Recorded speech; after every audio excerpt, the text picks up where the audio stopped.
Question is from a person who's not even driving yet, because that's a lot of the people who's in my Patreon is that they're not even driving yet.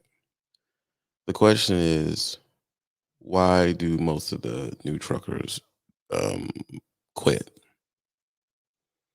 Because they want to kind of know before they get in there what to look out for, which is a good question. I think everybody should ask that question when they get into a new field. It's like, why are people leaving and coming? What is the big deal? He wants to know why new truckers quit. Why is the turnover rate so high? Listen, people, it's a lot of reasons, but I will probably say, excuse me, y'all. The main reason is the expectations. I can't come here and really say it's a trucking company's fault. I'm not taking that angle on this. It's what you thought you were going to get that doesn't match up. Unrealistic expectations for the industry is the main reason why I feel that people quit. It's not what they thought it was going to be. Now, do us as YouTubers have something to do with that? That's the next question, because people kind of get what they think it's going to be from YouTube. Then they go to the place and it ain't what they thought it was going to be. So was mine, that boy EJ. So was mine. So it's one of them situations where you thought you were gonna go in, and this is why the only showing the good portion of the job is misleading. It's misleading because it gives people a perception of that's how it is. And then they come in the game and it's not that way at all. And then they just blow out, meaning quit, or they just quit. They just blow out. You know? Let's look up the truckers turnover rate right now.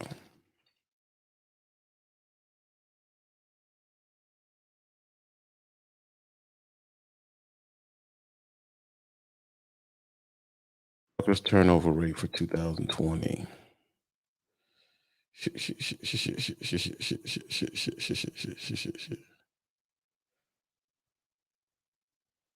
I ain't trucking any more drivers on the road. They're not even saying exactly what it is. I know back when I first started, they were saying it was 140. It was 140% people just blew out. They just blew out. Because I'm getting the third quarter. It went up, and it puts you in a position where then a new person coming in, they see this and they say, "Oh, well, what are they? Why are they leaving?" It's because when you talk to a recruiter, they're going to tell you things on top of the fact of what you just watched on the internet. They're going to tell you things to get you to sign. So I'm about to prepare you from the jump. That's what I'm about to do on this live. We're going to discuss on the jump what isn't real. Okay, listen. First of all, do not take the recruiter conversation as a conversation. It's a sales pitch. He's not talking to you. He's selling you on the company. That's his job. Not saying he's wrong or right. I'm not saying anything like that. I'm just saying that is his job. It's to sell you. His job is to embellish the good things and downplay the bad things. That's what sales teaches you. I was a car salesman back when I was 18, 19 years old. If you have a car that is, you know, not good on gas, you talk to them about how much it pulls. See if Rich got it for me. Thank you, Rich Music. Try to go follow Rich Music. Let's see here. What is the turnover rate? 2%. It doesn't give me a number. Just shoot me the number, Rich. I don't see the number in here. It's saying 13%. I don't see the number. What part says turnover? Yeah, I'm looking for the round number where it just says it's this much. They're there to sell you. That's their job, bro. Their job is not thank you so much, Dean. I appreciate the love. Their job is not to tell you the truth. Well, I mean, they can tell you the truth, but I can tell you two answers that sound different that mean the same thing. And one makes you feel a certain way and one makes you feel another way. So I can say you can only go home one time a month. And I can say, well, long lasting travel experiences and the ability to see new places. Or I can say, you can't go home but once a month. Which one sounds good? Right? Then I'll say, since I don't have a set time to take you home, 74%. The turnover rate right now is 74%, according to this article on Rich Music. The I can say, well, yeah, you know, I could say, well, you can only go home, or let's say there's no set time for you to go home, and I'm the recruiter. I can say flexible home time. Now, what does flexible home time sound like to a person that doesn't understand the industry? It sounds like, oh, I have different ways, times I can get home. No, that means I don't really have a set time to send you home. I'm not going to admit, or I'm not going to set a time for you to get home for you to hold me too. So that was flexible. That's how corporate works. Don't use that word, use this word. These people have legit scripts that are pre-worked for your emotional set to get you in. And they say, why the turnover rate is so high? Because the job is in such a way that they don't feel you're going to take the job if they told you the truth of what's going to happen. That's the first reason the turnover rate is so high.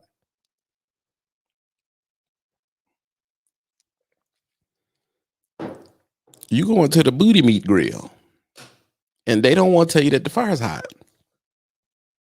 It's that simple. The fire's hot.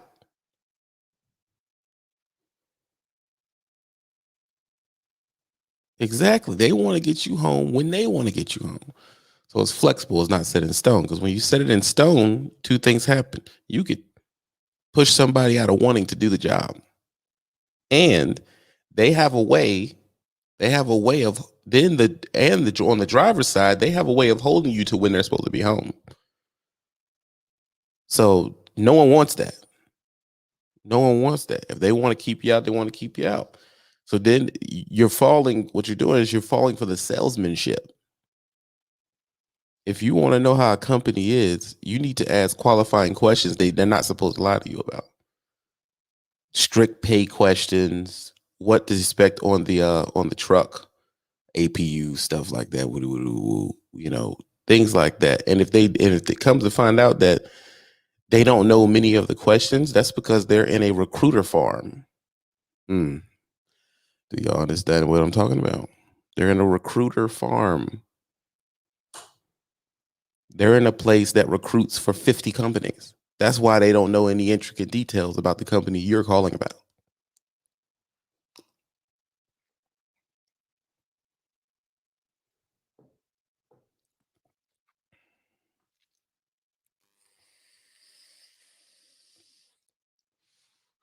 So when you get down to the nitty of the gritty, you say, "Hey, man, well, what are the layover pays?" And you start busting down all that stuff. They don't know what you're talking about. They have a simple one-page script for each company, and they're recruiting people and saying every company is great for 50 different companies. At this point, so basically, it puts you in a situation where you're like, "Ugh, this sounds good." Of course, it sounds good. Everything sounds good when it comes. I see you, Maz. Everything sounds good when it comes from a recruiter or a salesperson. A car sounds good. You got a car that has a V8 in it. It's 4-wheel drive, but it's sucky on fuel, on gas. The salesman not going to talk about the gas at all. He only going to talk about the power of the engine. That's what he's trained to do. See, with this engine, you'll be able to pull this. You'll be able to go off road here. You be able to blah blah blah blah blah blah blah. He ain't gonna talk about the back and forth to work, it getting 9 miles a gallon, because that doesn't benefit him in selling it. He don't want you to think about the gas mileage at all. That's something he wants you to come to the realization after the paper sign. 2-3 months later, when you rebudgeted, let me look at my budget, and you realize you're spending $70 a week on fuel gas. Then it's like, hey, what? Well, dang, I'm spending too much on gas. That's a conversation you should have at the dealership. The point of a salesperson is to find out what gets you emotional about the decision and pull on that string. That's what a salesperson does. You'd be surprised how many people I run into who said the recruiter lied to you. The recruiter sold you. That is their job. Their job is to get you to sign up. There's nothing else. Their job is not to educate you. That's nowhere near in their contract. Their job is not to inform you. Their job is not to give you the lowdown. None of that. Their job is to relate to you within 20 seconds and get you to sign a paper, which gets them paid. That is it. So stop looking to them for that. Stop looking to them for that, because they're going to disappoint you every single time. Oh yeah, recruiters just told me that our drivers never sit. That was the number one lie they told me in my career. Our drivers never sit. Now, this is the thing right here. That works for rookies, but I've been in the game for a minute. Every position sits besides dedicated. It is hard for a company who's dealing with logistics to never sit. Like, that is a very strong stance on if a load's not there that day. Oh, we never sit. You can go and forget about freight. Freight is just, we have too much freight. We don't have enough people. They'll start saying that. Okay.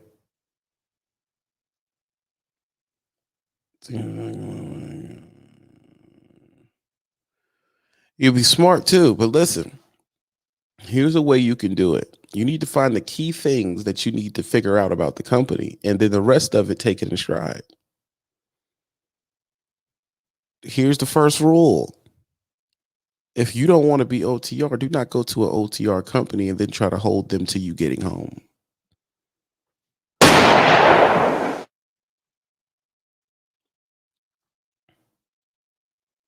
I'll say that again because I don't think that people heard it in the back. Do not go to an OTR company and then try to hold them to you getting home. That doesn't make sense. Does it? Well, I told them I need to go home in 2 weeks. They're not going to do that easily because you're at an OTR company, bro.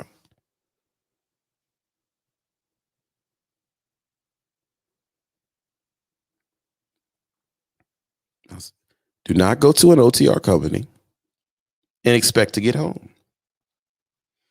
It's that simple.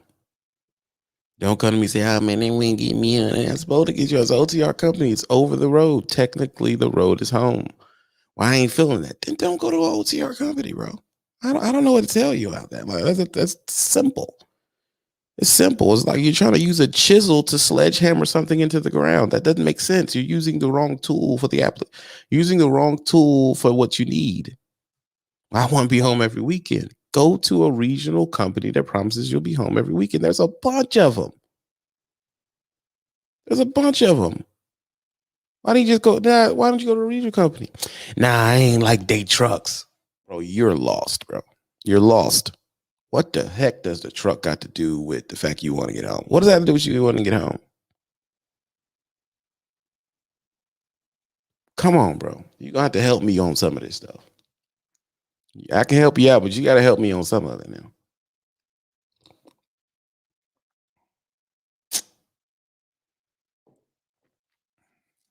You're gonna have to help me on some of it now. Come on now.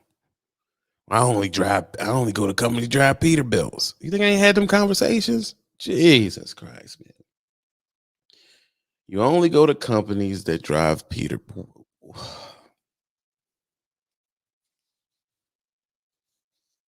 So what are we talking about? I mean, it's just my preference. Your preference is irrelevant. If it was your preference to that degree, you would go to a dealership and buy a Peterbilt, and then you can drive a Peterbilt. But if you're just starting in the game, how do you have a preference?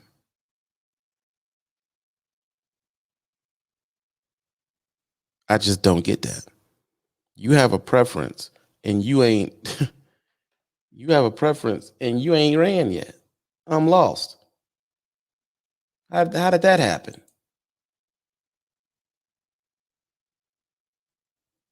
And let me tell you why. You got on here and you start looking at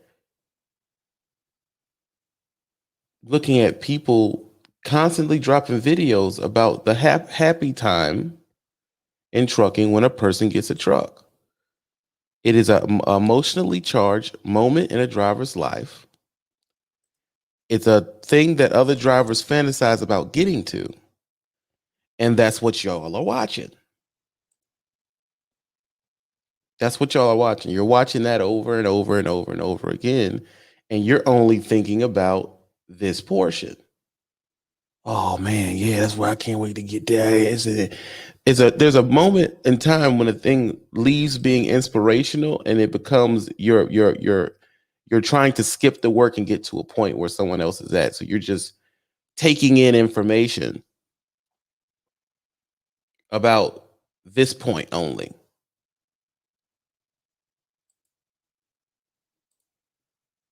After a while, this doesn't make sense.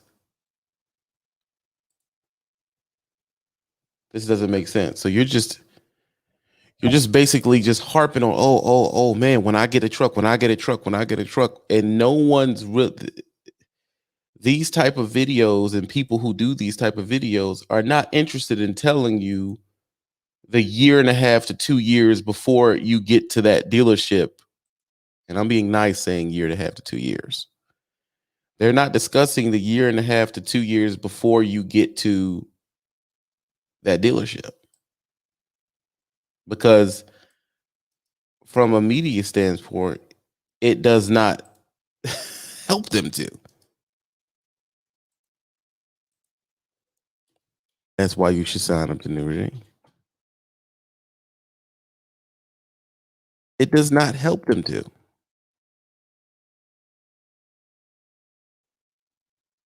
How doesn't it help them, DB? Well, it doesn't help them analytic wise, because when you start talking about how things actually are, it gets misconstrued as negative. Now you're negative.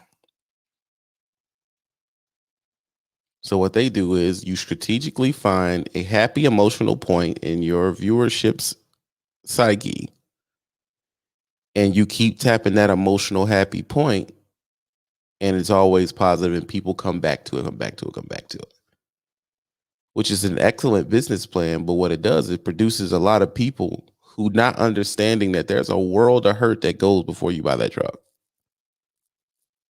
I've shown trucks on my channel. I have. I didn't stick to the showing trucks on my channel thing, because then the channel's not. It's not. It doesn't have, to me. It has no. It hasn't having a value to the community that helps them out. It's just keep showing a happy time. It's like when people only show their jewelry and cars, and they never tell you anything about what it takes to get to it. I don't do that. That's not what I do.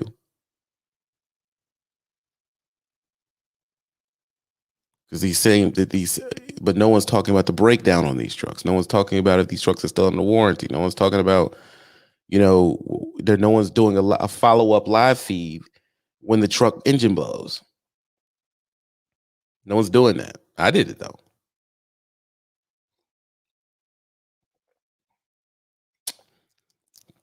Colorado trucker. I interviewed somebody from the from ShipX If the video's up, if you type in truck around ship hacks, I've interviewed somebody on it. You can look at it. It's that simple. It's that freaking simple. There's no other way to look at it. I'm supposed to sell you on signing up. I'm your recruiter. Sign up. I've been in conversations with these companies that email me, then call me and say, hey, man, look, if you could funnel the people to us. Okay. That's how the conversation goes. All right. Well, I have to know about the company. What? Give me some breakdown on, the ins and outs and the hard questions. And everything's good until the hard questions come up. Then it's like, we just kind of want you to focus on this. Well, I can't do it. I can't do it. Sorry. I can't do it. Yeah, but we're going to pay you this. That is irrelevant. You can't. I'm not going to be in the position to funnel people into the meat grinder. I'm not going to do that. Just for you to give me $600 a person, or $1,000 a person, or $2 a person, or $2,000 a person. I've heard them all. I've heard them all, bro. I've heard them all. Yeah, but you did for the regime. No, the league is a good deal. Regardless of our relationship, the flat back mathematic truth about that deal is that it's a good one. So many people have started from it, and so many people have succeeded from it. You can't take that away from them. Arnold sent $10 to the Cash App, says, love the real content. Appreciate you, brother. You can't take that from them. Yeah, but y'all fell out. That's irrelevant. Numbers. Listen, the great philosopher Yo Gotti says, numbers, women lie, men lie. Numbers don't lie. I'm sorry.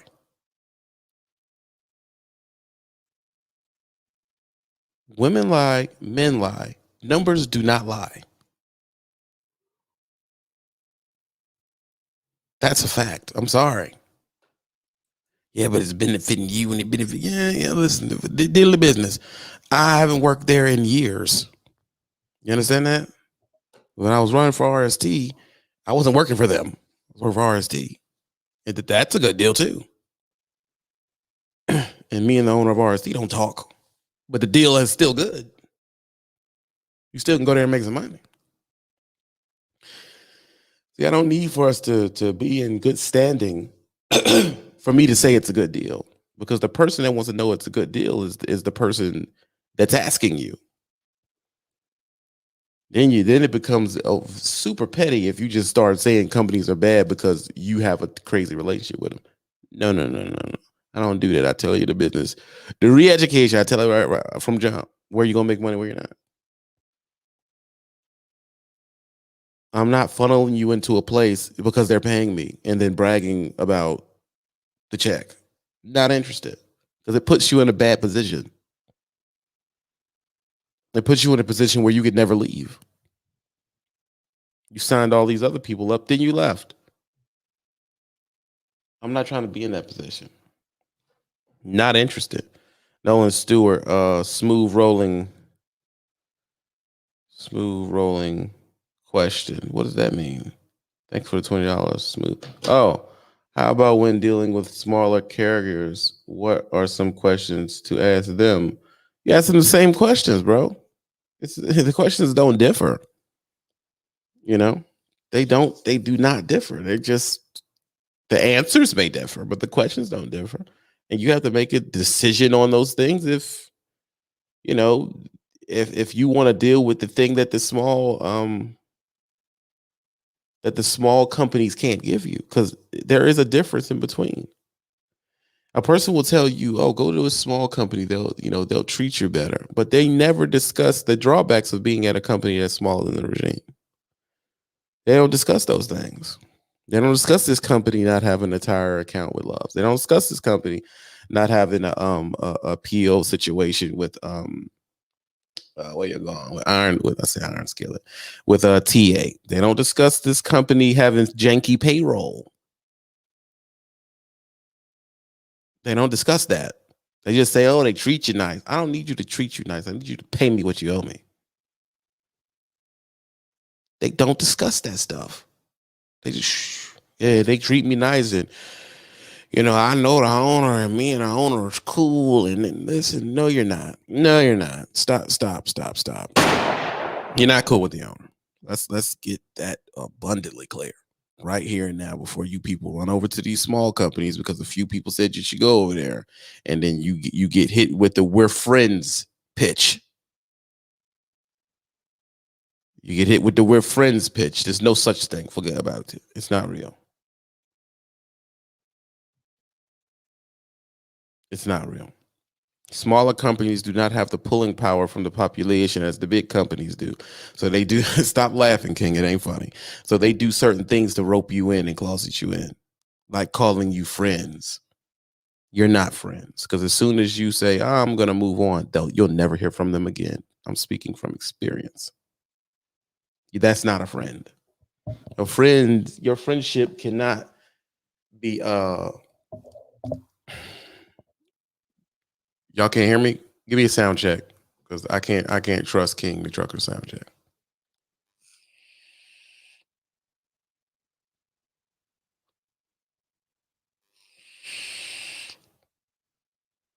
Switch is good. Okay. Only mess with small carriers, company that have 50 trucks or less. No complaints here. That's also a relevant point, Curtis, which you are very, very, very, very abundant in giving a relevant point. That's irrelevant. I'm not telling you whether to go to a big one or a small one. We're talking about the issues with both. You can go to a big company.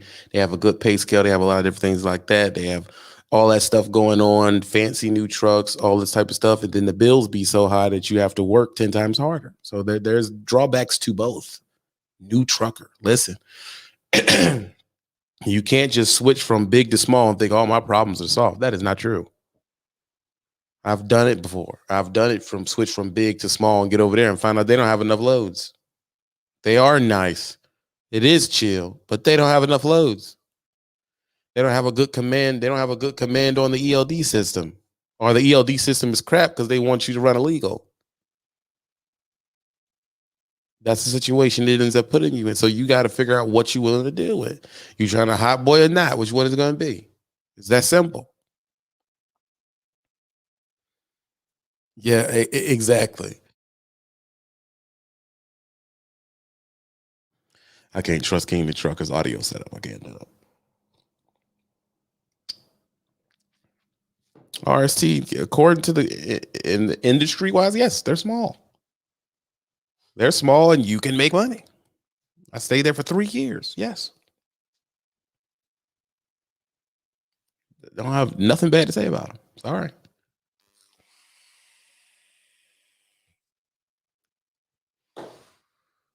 You understand that? I have nothing bad to say about them. I don't have nothing technically as far as the job goes. I ain't got nothing bad to say about the league. Nothing. Nothing about what you're going to be doing when you get there. I think is wrong. I wish I'd have started there. I really do. But I didn't start there. I started in the plantation.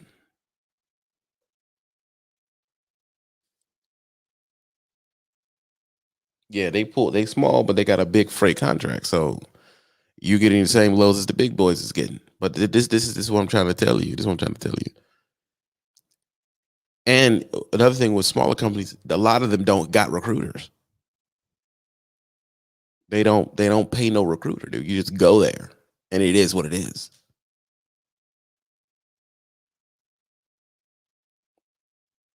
That's what I'm trying to tell you. Everything there's a curve on everything. Every single thing. None of it is as simple as you want it to be.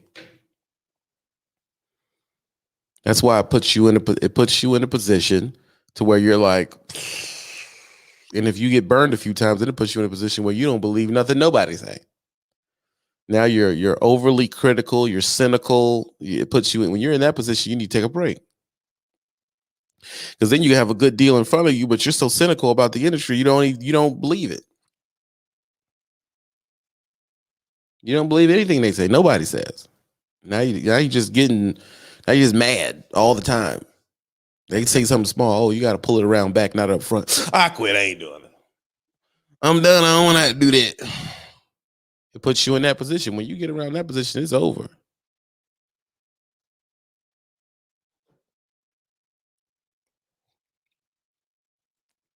If you want to make sure you get home, don't go to an OTR company, period. Do not go to a company which this is an OTR company. Over the road is the acronym. Like it says it right there, OTR. Don't go to an OTR company. Let me tell you why people try to finagle with it, because the OTR company, they usually can end up with a bigger payout. So they roll with those. Not to mention when you leave early, you end up going home and running into $600, $700, $800 jobs. And you want to make 13, 14 to 2,000. So now you're in a position where you want the money, but that's not what you want to do. That puts you in a bad situation.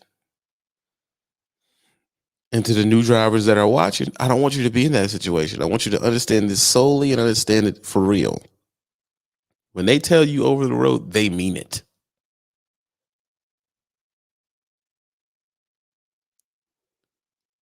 You understand that? When they tell you over the road, they mean it. They're not lying about it. Oh, it's kind of over. No. When they say over the road, they mean you down the road. That's what it means. That means you must have an understanding of your lifestyle is going to be this way, not that way. They mean it, bro. They're not here to fricassee you and none of that stuff. Look, bro, this is what it is. When they tell you regional, they mean regional. They don't take those this other direction.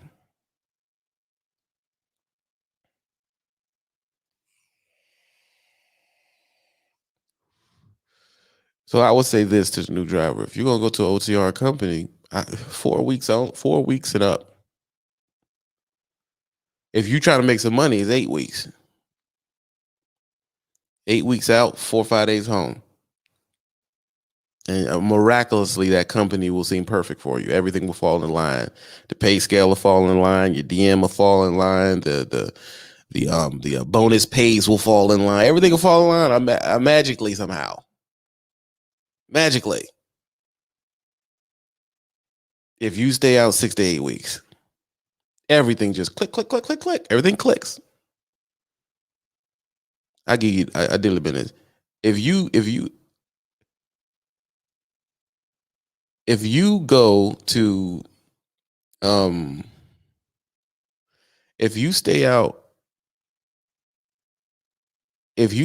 for, if you're at an OTR company and you stay out for 6 weeks or 8 weeks, gauge the conversation of when you tried to go home before that. How nice it'd be. All right, man. Well, just let us know. But if you go out for 2 weekends and be like, something happened, I want to go home, gauge the conversation. Oh, this is going to put you here. Let us know when you're coming back. Because that without them saying it, I mean, you're going home too early.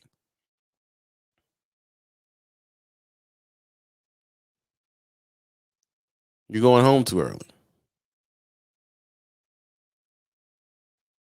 Now, if that's not what you're interested in doing, then don't go to an OTR company. You can go to a regional company like Montgomery Transport, and they keep bringing you back in every weekend. You ain't got to do 14 days, none of that. You get back around Saturday, Friday or Saturday morning. You stop the weekend. You start up Monday. Everybody's happy. You went to a company that did what you wanted.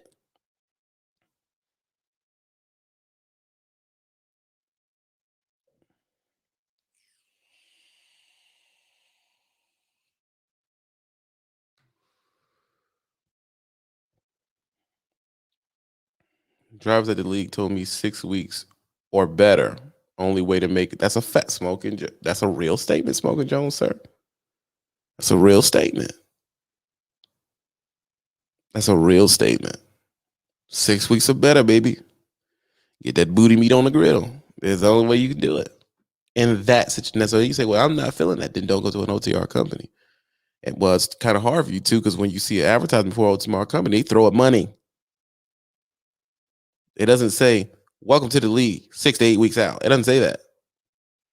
It says competitive pay brand new equipment. It says all these things. It doesn't tell you you're gonna be out this long. It doesn't tell you you're gonna be driving these trailers over the mountain. It doesn't tell you you don't have very much control over where you go. It doesn't tell you none of that stuff. It's not supposed to. That'd be a terrible sales pitch. Listen, man, you're gonna feel like crap and you're gonna run in terrible weather. Sign here. Yeah, no, who's signing that?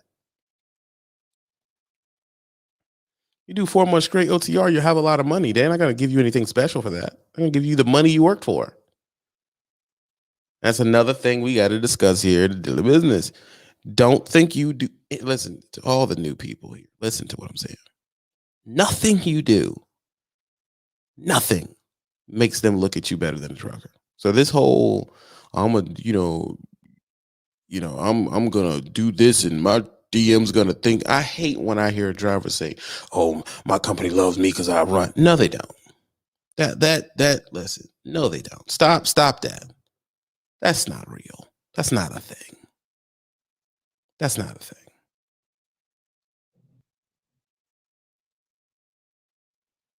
Charles Essen is the Cash App. Charles Allison. That's not a thing. That's not a thing, bro. It is not a thing. I hate it, dog. I hate it. And it's usually stupid people who say it. Oh, they know I run heavy, so here they know it. They don't care. They don't care, bro.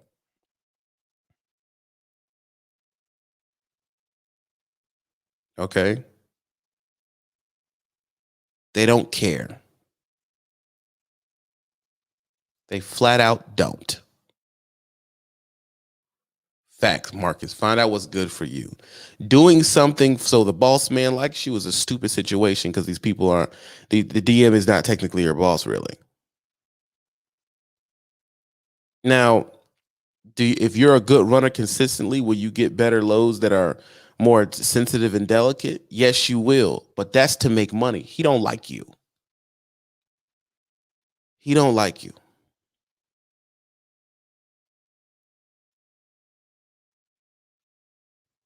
That's a very simple way of putting it, Curtis, but that's what most people say when they really don't want to break down the ins and outs. And the point of the whole live is to break down the ins and outs. Because buying your own equipment don't make you do whatever you want to do. That's a lie. That's your first lie. That's that. And now Curtis done brought us into the next lie. Buying your own equipment don't make you do what everything you want to do. No, it doesn't. Having your own authority doesn't make you do whatever you want to do. No, it doesn't. That's a lie. That's a lie people put out there to try to make themselves feel better about their business choices. It does not make you do whatever you want to do. If you lease a truck, that don't mean you get to go anywhere you want to go. No, it doesn't. If you get your own authority, you can't go anywhere you want to go because the insurance company is controlling where you can go and what you can do, how many trucks you can get, all this other type of stuff, what you can carry. You're always going to be under the thumb of what you're supposed to do.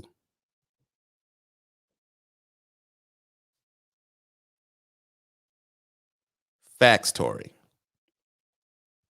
There is no simple answer to this. And if you thought, oh, I'm going to go buy my own equipment so I can do whatever I want to do. No, you can't. That's dumb. You can't go do whatever you want to do. That's a big industry lie because at the end of the day, insurance is controlling you and DOT is controlling you. And the people who got the loads is controlling you. So you're still a freaking told what to do. I don't know who taught you that.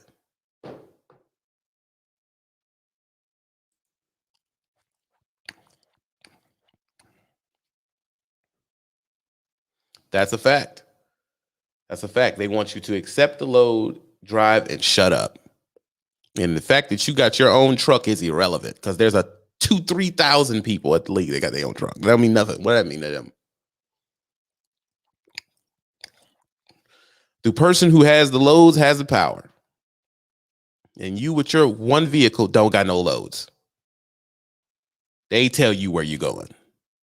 And then there's a thing where, oh, well, you can kind of deny the load. Then you realize after a while you won't make money. So what they'll do is Mando Trucker sends 10 to the Cash App for upping my money before I even started driving. No problem, bro. Don't do drugs and be happy, Ryan. Okay? You get into this situation where you're, oh, well, now I'm an owner. That, bro, That's a dumb way of looking at it. This is what they're going to do if you deny a load. If you deny a load, they're going to send you either 3 bad loads after it, or they're not going to send you a load. This is what it's going to add up to. You didn't make money that week. After a while, when you realize this, you're going to realize this and just fall into line and realize that when I deny a load, I don't make money. So you stop denying loads. So you're accepting every single thing just like a company driver now. That's simple.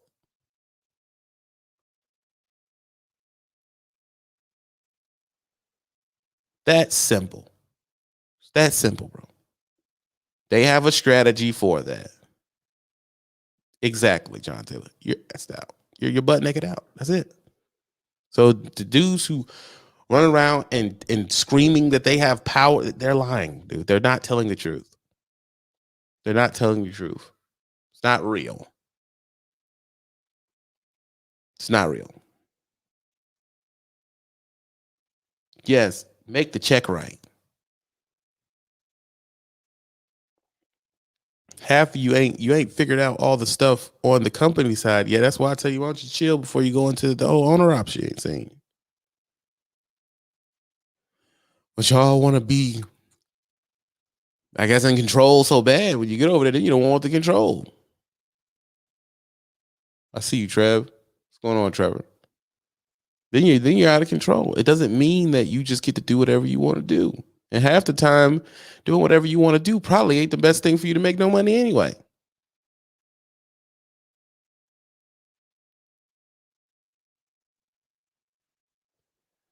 That comment was for the newbies that whine about, complain about the equipment.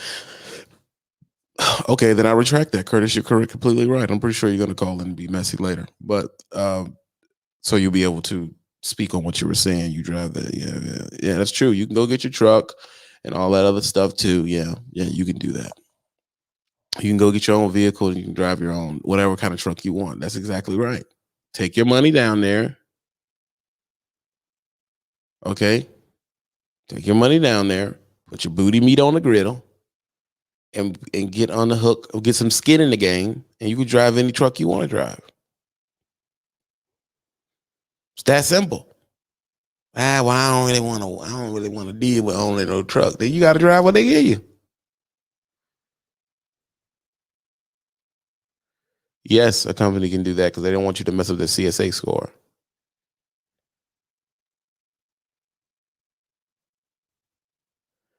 There's no shame in none of that. No, if you want to take time and learn what you're supposed to be doing, there's nothing wrong with that. Why would there be shame in it? Well, where would the shame come from? A TNT trainer is an idiot.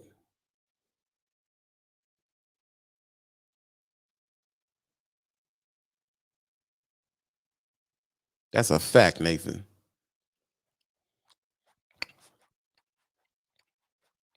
That's Nathan is coming through and telling personal truths.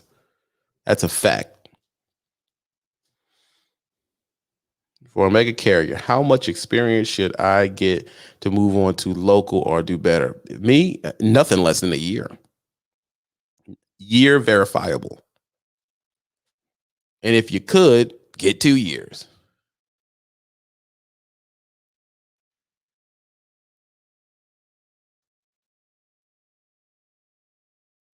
That's a fact. That's the thing about everybody. I'm gonna be a lease driver at the company now. I'm gonna look at them and I'm gonna tell them how it's gonna go. Sucker. First of all, no, you're not. Number two, soon as you become lease, you ain't getting none of the high boy loads. The good paying loads go to the company drivers because they don't share in the profit sharing of the good paying load. Put it to you this way: if you have 3 loads, two loads, one load pays $10,000. It's on a Ghost Fleet Tiffany thongs in that sucker, and you got that load. You can give it to a company driver, or you can give it to a lease driver. The other load is Snickle Fritz. It's Tropicana out of Florida, 97 cents, 73,000 pounds. You got these 2 loads. Now, if you give it to your company driver, you get him the 50 cent, you keep the rest of the $10,000. Or you can give it to the freaking lease driver, he gets 73% of the whole load. Which one are you going to do? You gonna give it to your company driver because he don't get a piece of the 10 grand. Then you gonna get that heavy snickle fritz to the lease dude and tell him know your lanes and shut the door. That's how it goes. That is how it goes, man.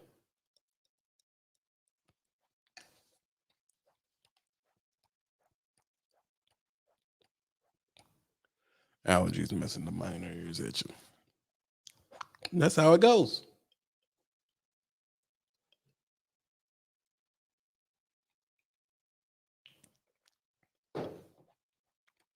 Then what?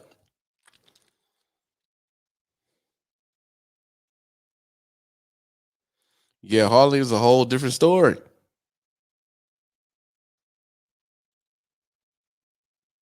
It's a whole different story.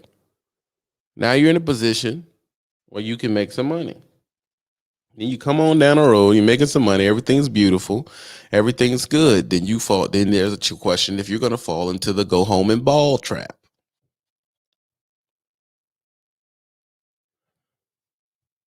The go home and ball trap, go home and stunt trap. You can fall into that trap. You can go home and live too good and not want to go back on the road. Now you're trying to figure out how can I live like this at home? That's the trap. And if you just only focused on making money in trucking, when you come into that realization, you'll realize you don't have no applicable skills to go home and live that way. You don't have any.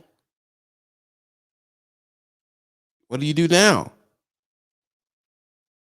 I'm gonna go home and you got to the lease portion. Maybe you trained a few people. You done seen some money. And you say, I'm done on hopping. No, I'm done driving. I want to go home every day. You'll realize, dude, you do not have the skills usually. You do not have the skills to go home and make $3,000, $4,500 a freaking week like a lease trainer. Now what you gonna do? But you want to go home. Let me tell you why. The booty meat. I'll be real with you. It's the booty meat. Because now you start, look, when you go home, you shining different these days. You shining, you walking through with conviction. You're renting cars at home. Buying booty meat trains. You doing different. You looking, hey, bro. Chick see King. You like, King looking different, man. King is looking different. Before King was focused on that, King, he lost that. Bought a Denali on him. That one chick that was stunting on him, King went out, bought a Denali. Came back through the hood because King ignorant. He gonna floss it on you. that's the first rule. Oh yeah, you about to feel this. He go get the Denali, put the things on it, get the mirror tint. He come floss through the crib. That's 7 years ago. King, young man, getting money. Don't know you fall into a trap. Now the prospective partners done changed. See, this is something I realized about the game in the rebirth, and this goes for women too. The more money you make or perceive to make, the thinner the thinner or better bodies the people trying to talk to you have. Can anybody discuss that with me? So let's say you're a young lady and you starting to get money now. You come home, now you're getting your hair snatched, your face beat, your nails is good. You're renting a little Benz SUV to go to the club. When you come, next thing you know, instead of the chubby boys, now the dudes with six packs won't holler at you. Man, what the hell changed? All of a sudden, you finer than back in the stallion. All of a sudden, you're like, whoa, damn, they own me today. What is happening? What is happening? Why they own me like that? You start internalizing the thing. Oh, I'm dope. I must be that attractive. No. They can smell money because you're showing money. You're showing that. That's what you're showing. You're showing you done found a way to get some money. You come home, you rent a new joint, your hair is done, you smelling good, smelling like something expensive. I don't know women's perfume that well. You're in the club, getting a section, buying a table, getting bottle service, no dudes over there. You just single bitties getting it. We getting it. Floss and then walking off like I don't need you. Concierge is bringing your bins to the front. Right? Everything's beautiful. Everything's beautiful. Then you get to the point where is that why you don't want to believe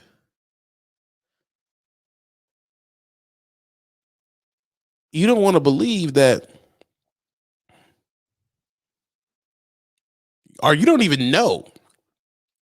It's not that you want to believe. And one, that you ain't used to get no money, so you're not even prepared for that attention. You just think, oh, I must be looking good. Like they on me right now.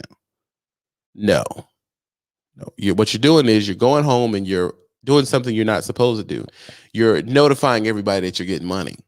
And that's not what you're supposed to do. The first rule of getting money, the first rule of getting rich, I watched a video when I said the 5 steps to getting $1 million. The first rule is don't tell nobody. That's the first rule.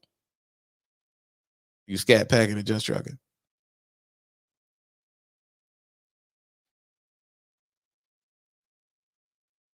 $99 cologne. That's the first rule of it, baby. The first rule. That's rule number 1. But you go home, you flossing out all them other old chicks. Then you're going to run through a couple chicks that didn't give you, a couple dudes that didn't give you the time. Then you start, when you're in that rental car, when you're in that rental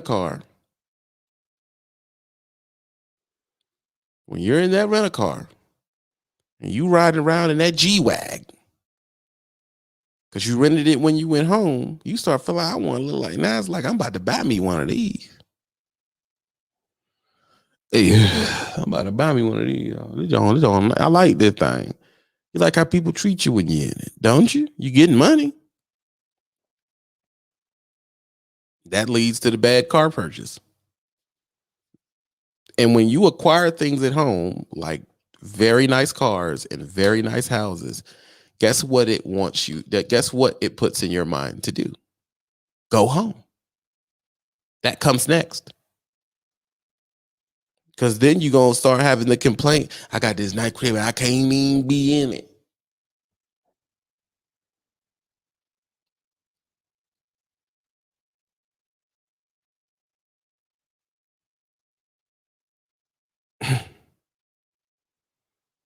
I can't even be in it. So now you're just going to go home. I'll find a job at the crib until you find out none of them jobs pay like a lead student's training. I know you can, Vaughn. I ain't trying to get you to let it go, bro. Do your thing.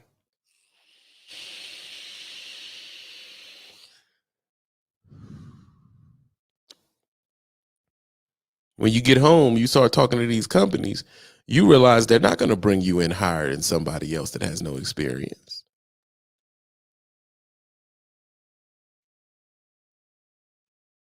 You thought they did? You can't afford the G-Wag no more. You go into companies and they telling you $17. $17 an hour. Work the first year. The next year you move up to $17.57. You do the math, that's $800 a week. You go, oh, I don't get up for less than $2,000. Yeah, you do. Yes, you do. Yes, you do.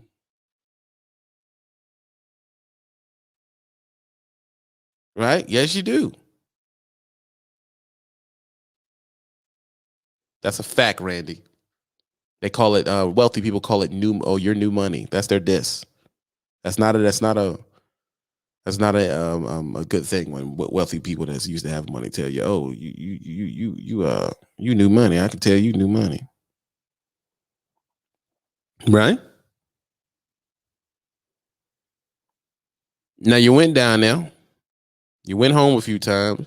You spreaded your genitalia all over the great county, didn't you? You spread your genitalia all over the great county. Then it's like, I want to go home and live with this harem and this G-Wag and this nice crib. I'm going to live like this every day, but you don't make that kind of money. Matter of fact, your profession is to be gone. Your skill set is to be gone. But you should have followed the first rule. What's it? Learn something else. Didn't I tell you? I told you to go down there and learn something else. Didn't I told you to go down there and learn something else. New drivers, you're in the truck for freaking you're in the truck for 11 hours a day straight driving, right? That is the perfect time to learn something else.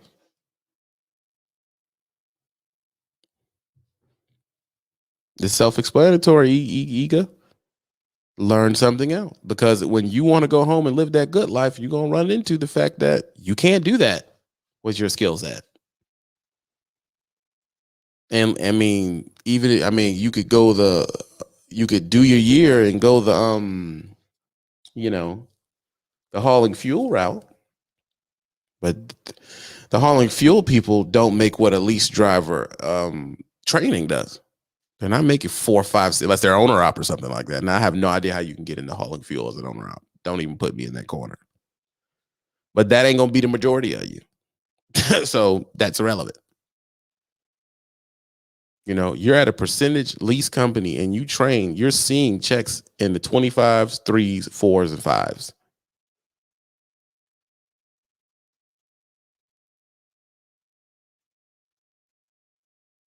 Right? You go home, people ain't offering $3,000-$4,000 a week, bro. They're not. And you say, well, I don't need them to. Well, yeah, kind of you do, because you bought all that crap when you were making this kind of money. You upped your lifestyle to somebody who makes $2,000 a week. See, now you caught. So now you're in a position where you cannot mathematically come back down to $900 a week for a few years and diddle it back up. You can't do that because your bills and lifestyle is set at $2,000, $2,500 a week. So how you gonna slide back down? All right, well, I'm gonna go here and work for $14. You can't work for $14 an hour.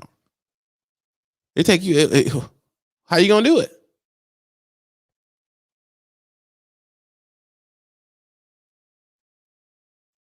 What you gonna do now?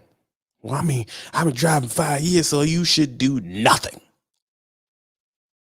Company local don't offer $2,000 a week. You gonna have to come home and be owner of a local. That's why people like Law tell you about intermodal. But then y'all I don't want to do intermodal. What? I don't know to tell you. You became spoiled. Shoot, I like hot butter on my fish and grits. Everything I should now you entitled.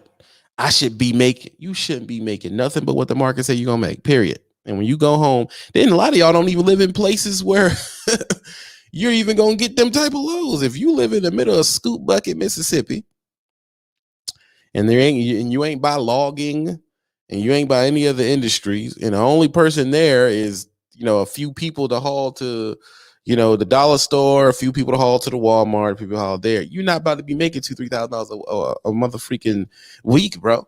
You're not. You're gonna be making $14, $15, $16 an hour. That's just a fact.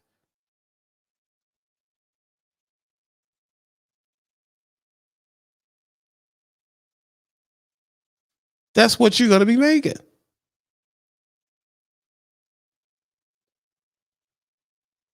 Me too, Willis. Sugar on the grits, dog. We don't do the cheese and stuff. Like that's how we do. It's where you live, dude. It's where you live, bro.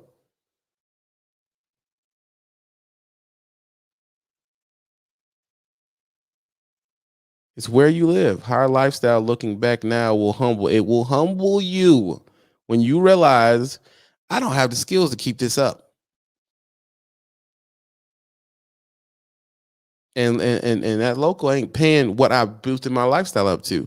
Now, if you kept your lifestyle in check, went in the game, made more money, and just kept it, right?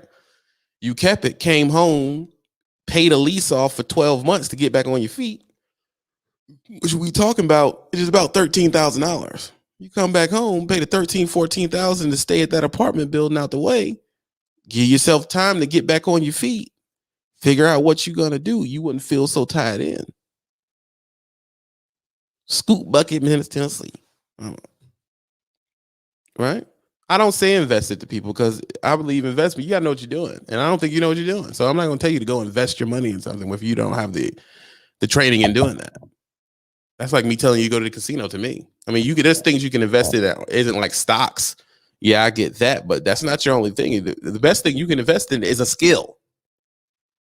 That's the best thing you can invest in is a skill. Learn how to do something different. That's it. Now, if you have other, hey man, what you doing in your personal money? That's your personal business.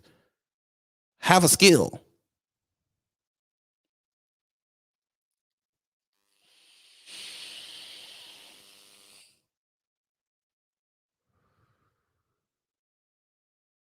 Having a plan is good too.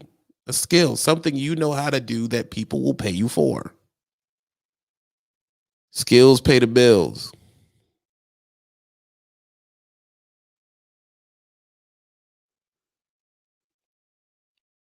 But you don't want to hear that conversation. That conversation is stupid. It's ridiculous. You're a new driver and you thinking I'm going and getting a bunch of money. I'm giving me a lima bean beans. Give me a lima bean beans. That's what I'm getting. I'm going to get me a gold chain. Give me a new ring. I hit every chick in a great state of Mobile. I'm hitting everybody. Not thinking, you going to burn out. And after a while, you didn't know that?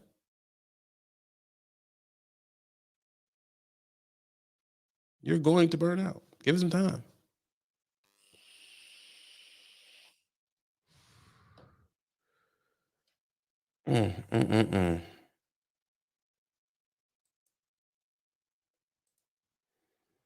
I block for stupid questions.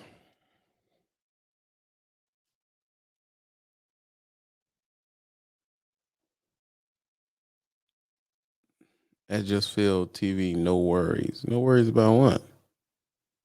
What am I missing here?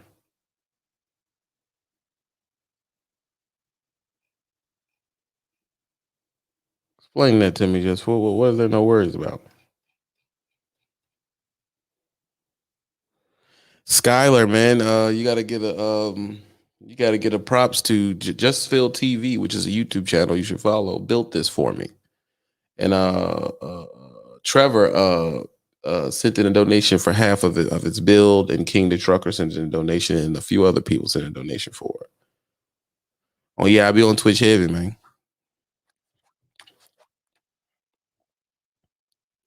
It is very similar to depression.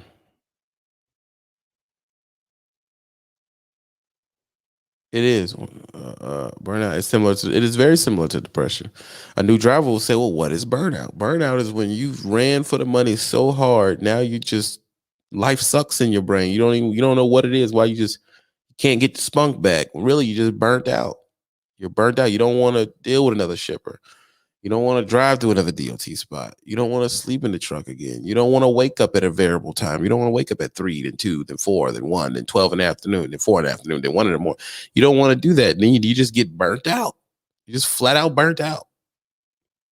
You don't want to, you just, then when you go home for a few days, you realize that's when you usually, I was burnt out because I feel better now. Yeah, sometimes you just got to stop, man. You just got to stop, dog. Stop. Take 2 weeks, man. If you've been doing what you're doing with your money, you can tell them, listen, man, I'm going on vacation. I need 2 weeks. 2 weeks to, just to sit around and do nothing. 2 weeks to miss it.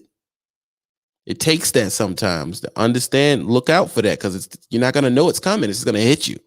Next thing you know, you're that guy that's at the truck stop that got the ashy ankles and smell like booty corn. You don't want to be there. And you looking at these people is like, why they look like that? Because they're burnt out and don't know it. And they're to the point where they just don't care about taking a shower no more. They're trying to follow this load path and they're just done. They're over it. The inside of the truck looks a mess. They stink. They're very irritable. They don't understand. Those people are years burnt out and ain't put it together. You're burnt out. You're going through depression. You need to talk to somebody.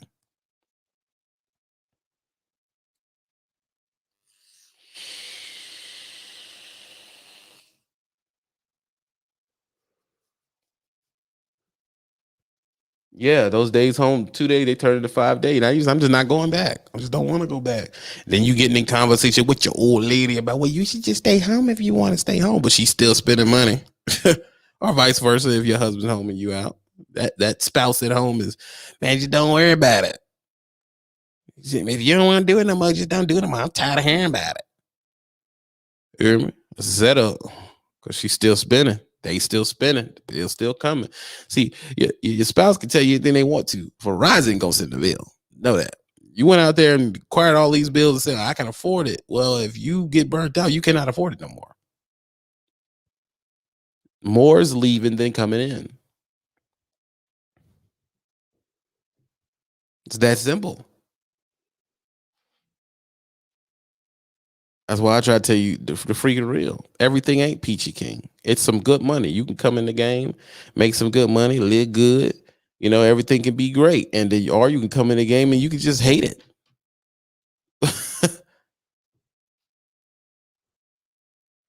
She wants you to get a local job, then complain about you not bringing home the same amount of money, then try to force you back out.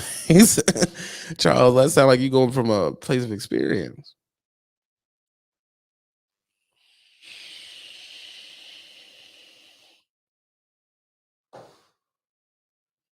It puts you in that. It puts you in that position. And is it? You know, it's not the best position in the world.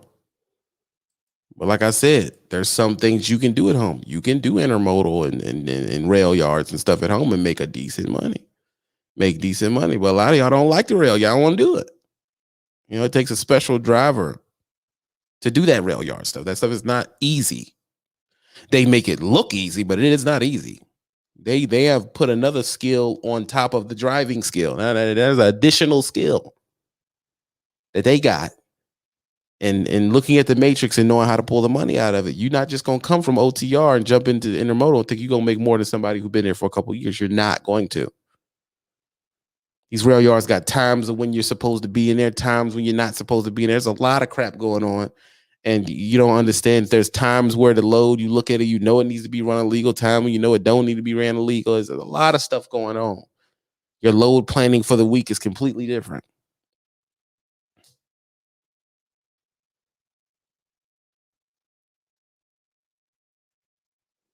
Period. You just go to an oil field company and say you have a CDL. Now, how are you on the spot, Jack? That's how you get in.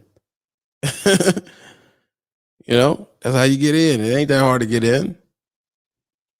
I drove a BB bottle. I didn't have a hazmat neither. I drove freshwater brine water up to the frac. Made $2,000 a week at home, but I worked 12 days a week and I was on nights the whole time. After a while, you're gonna burn out. You're going to burn out.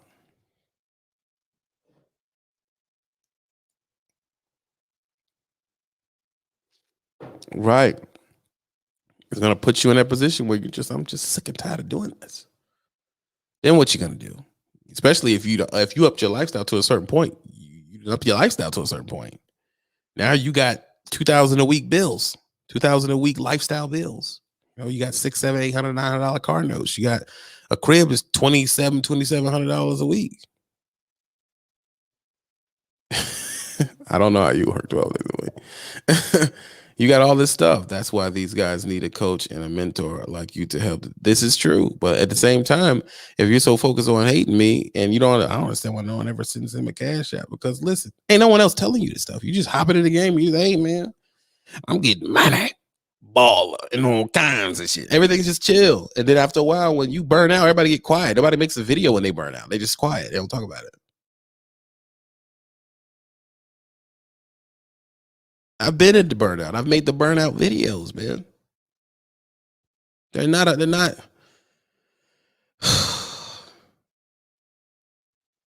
just not it's not a good feeling, man. It's not a good feeling to burn out, dog. You're just a zombie. You're just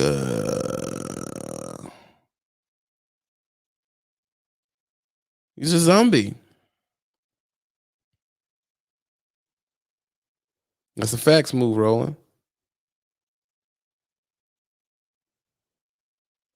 I think the favorite truck for a new jack is a Freightliner Cascadia. I think that's the best truck for a new guy. It's gonna take a little bit of the beating that he gonna put up for making mistakes. It's fairly simple to operate. Most people can work on it, and it's a decent work. I think listen, a lot of the guys who like Peterbilts, when they get a fleet, they don't buy the fleet Peterbilts. They drive a Peterbilt, then they get a Cascadia. You drive a Cascadia or the T680 or something like that. That's a perfect T680 and the Cascadia is like the run of the mill. You're a starter driver. Everybody pretty much knows how to operate it. It's pretty much simple. It's simple. Gets the job done. You know.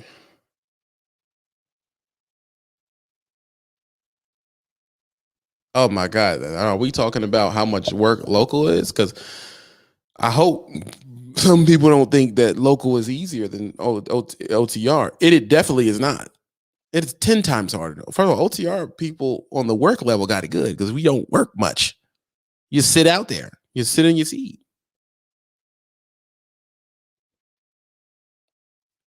And it is easy. I think he means easy. It is easier to get business funding for a freight shaker. Then you at the restaurant, you're more than welcome to jump in, Jack. You're more than welcome to jump in, drop that knowledge on them. More than welcome to jump in.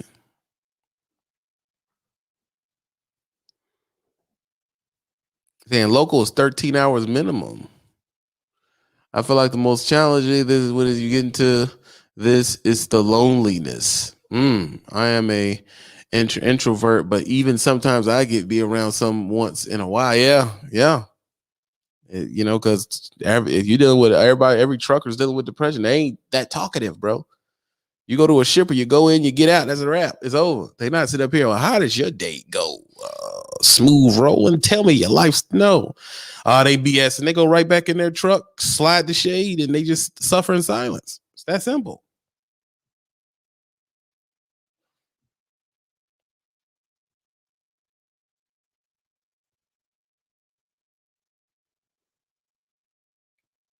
Chief, thanks for the cash app, Chief. I appreciate the love, bro. Support the real. For the jewels and the giblets, no problem. Chief, thanks for the cash apps. Support the real. Entry doesn't push this because it's stuff they really don't want you to know.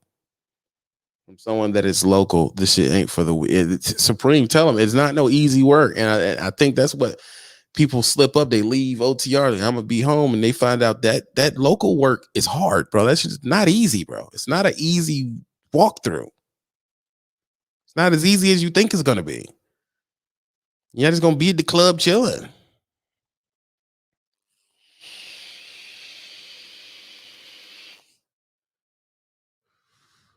It's not that easy, man. First of all, how much? Someone tell me how much time you got home. When you get home after that 12, 13-hour day, according to him, your drive home is how long? Then you get home, how much time you got to chill and do all the things people think they're going to be doing? Before you sleep and got to be. And when do you start? They start. These local people start 4 o'clock, 5 o'clock in the morning.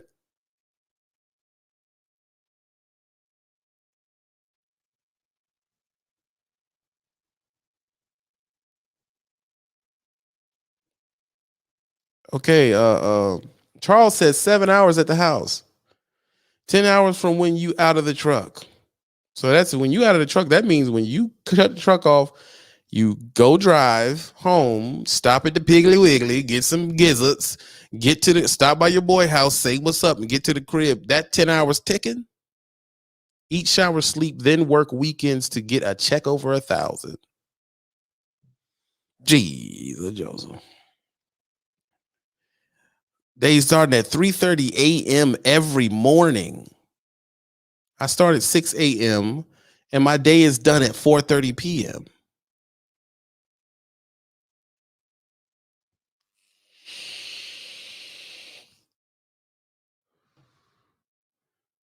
6:30. Oh, okay. Hold on. Who this? Show love. Okay. Anthony Arnett for the rebirth and making it a great week. Hey, man. Anthony, I hope I help you burn some miles. Thanks for showing love to the Cash App. I understand you got to support the rebirth, and the re-education. It's not that simple.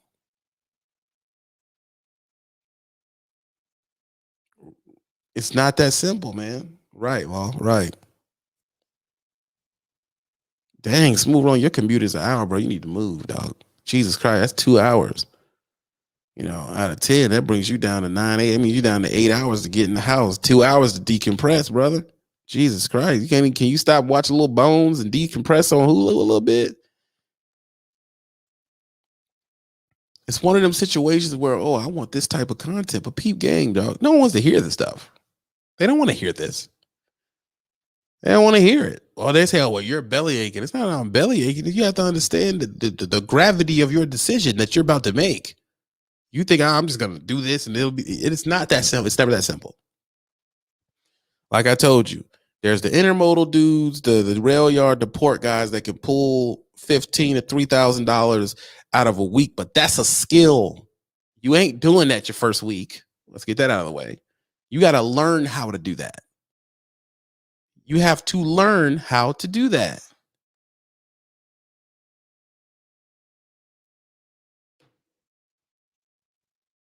You got to learn it.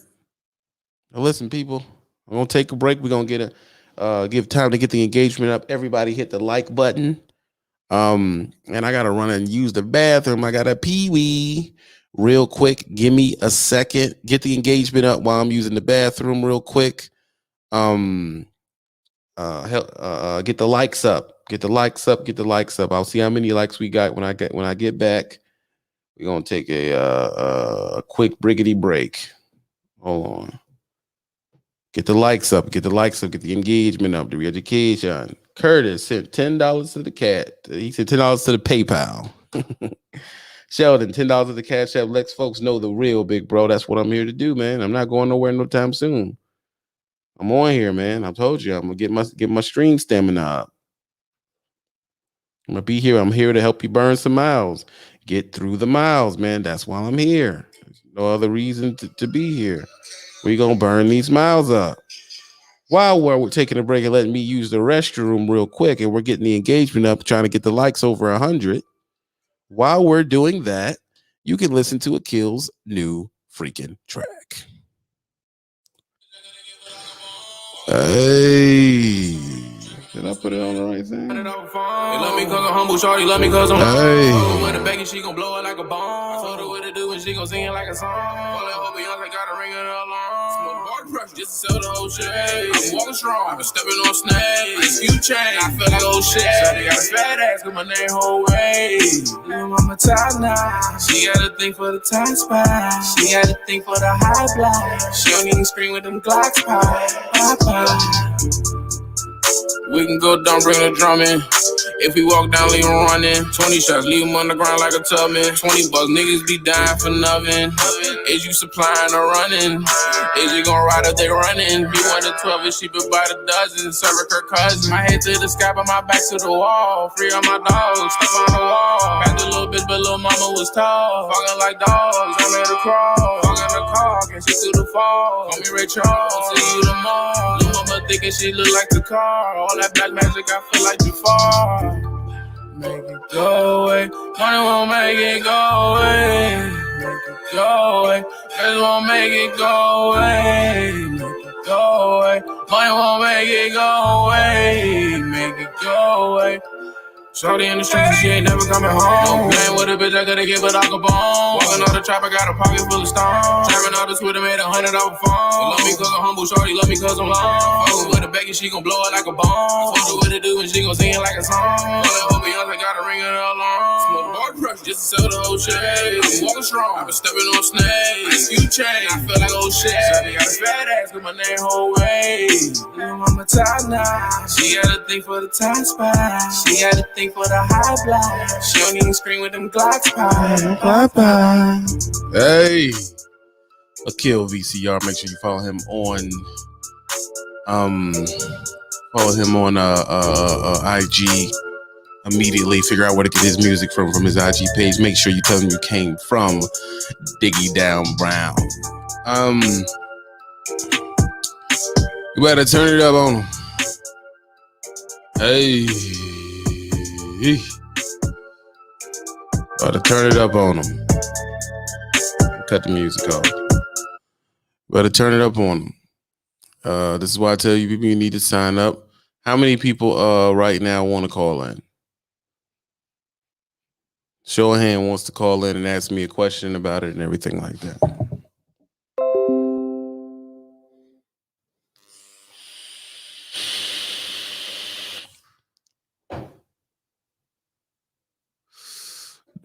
Education for the nation. Screw your occupation.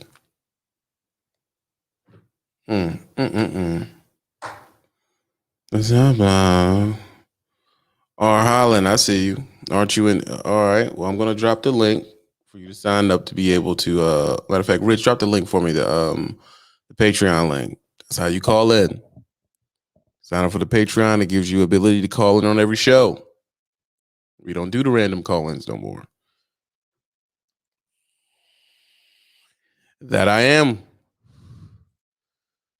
Smooth rolling. Aren't you a Patreon member? That shouldn't be a problem for you, is it? You're a Patreon member, right? Phil, I'm using you as a way I can copy it. But you can also click the link here. I'll send one to Dean if he decides to slide through. It is his decision. The drugs and the rebirth and the re-education for the nation. It's on. We're on our StreamYard right now, man. People have a problem navigating Zoom. People in here. So I get it. It's easy. Zoom is very easy. Zoom is a little bit harder. It's for the live men, not for freshmen. If you ain't got the clientele, say hell no. If you want to be, how do people call in? They hit that link, sign up. I'm about $4 a week. That's what it adds up to being. There's other tiers, but it's your choice to push it. You can move the tiers up and down. So if you had a tier like that's a little expensive, you can drop the tier down to where you want it to be. It's that simple. No harm, no foul. What about it?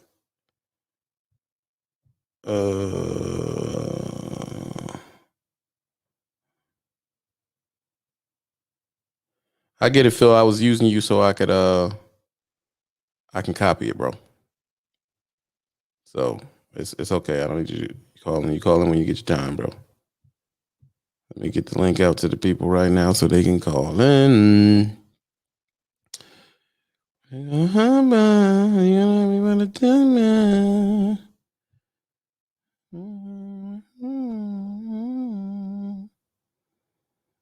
you gonna go? You call in about the subject. I hope that the new drivers call in. You're a new driver in the Patreon, or you can go sign up for the Patreon right now and jump in. The new drivers, I hope that they call in. New drivers. Been new in the game, less than 2 years. My panelists are going to call in. Yeah, I hear that, but I want to speak to the new driver. That's the point of you signing up for it. For you to be able to talk directly, discuss things, have a better point of view. That's the whole point of it. I just dropped it inside of the Patreon. Hey, Charles, go ahead and get some sleep, bro.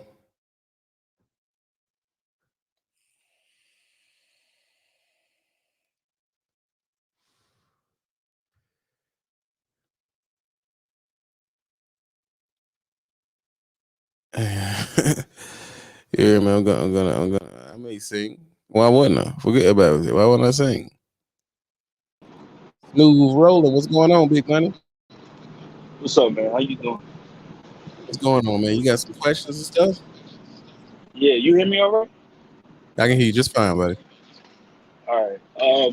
So like the question I asked earlier about, going to a smaller carrier, because I've been with TMC like for the past 2 years, so now I'm, looking out at other companies to see what's around me, and you know, I think more so, the thing that I'm more so worried about is, going to a smaller company, what they expect from their drivers as far as, dealing with the equipment, because it's not how it is with TMC where if something mess up with the truck, you just call them and that's it. So, You want to know I what know they you've been to expect? smaller companies before, yeah, and I've Well, asked them, but they don't. Go go ahead, ahead. sorry. No, you good. What did they say? And the company, thing that a driver would have to deal with, on the road. Which for me, it's like, I get it. They can't really 100% tell me what I will or will not be having to deal with. I want to know, like, as far as like certain things, are they going to expect me to be doing stuff myself to like get the truck up and rolling, do I just call them when something happens?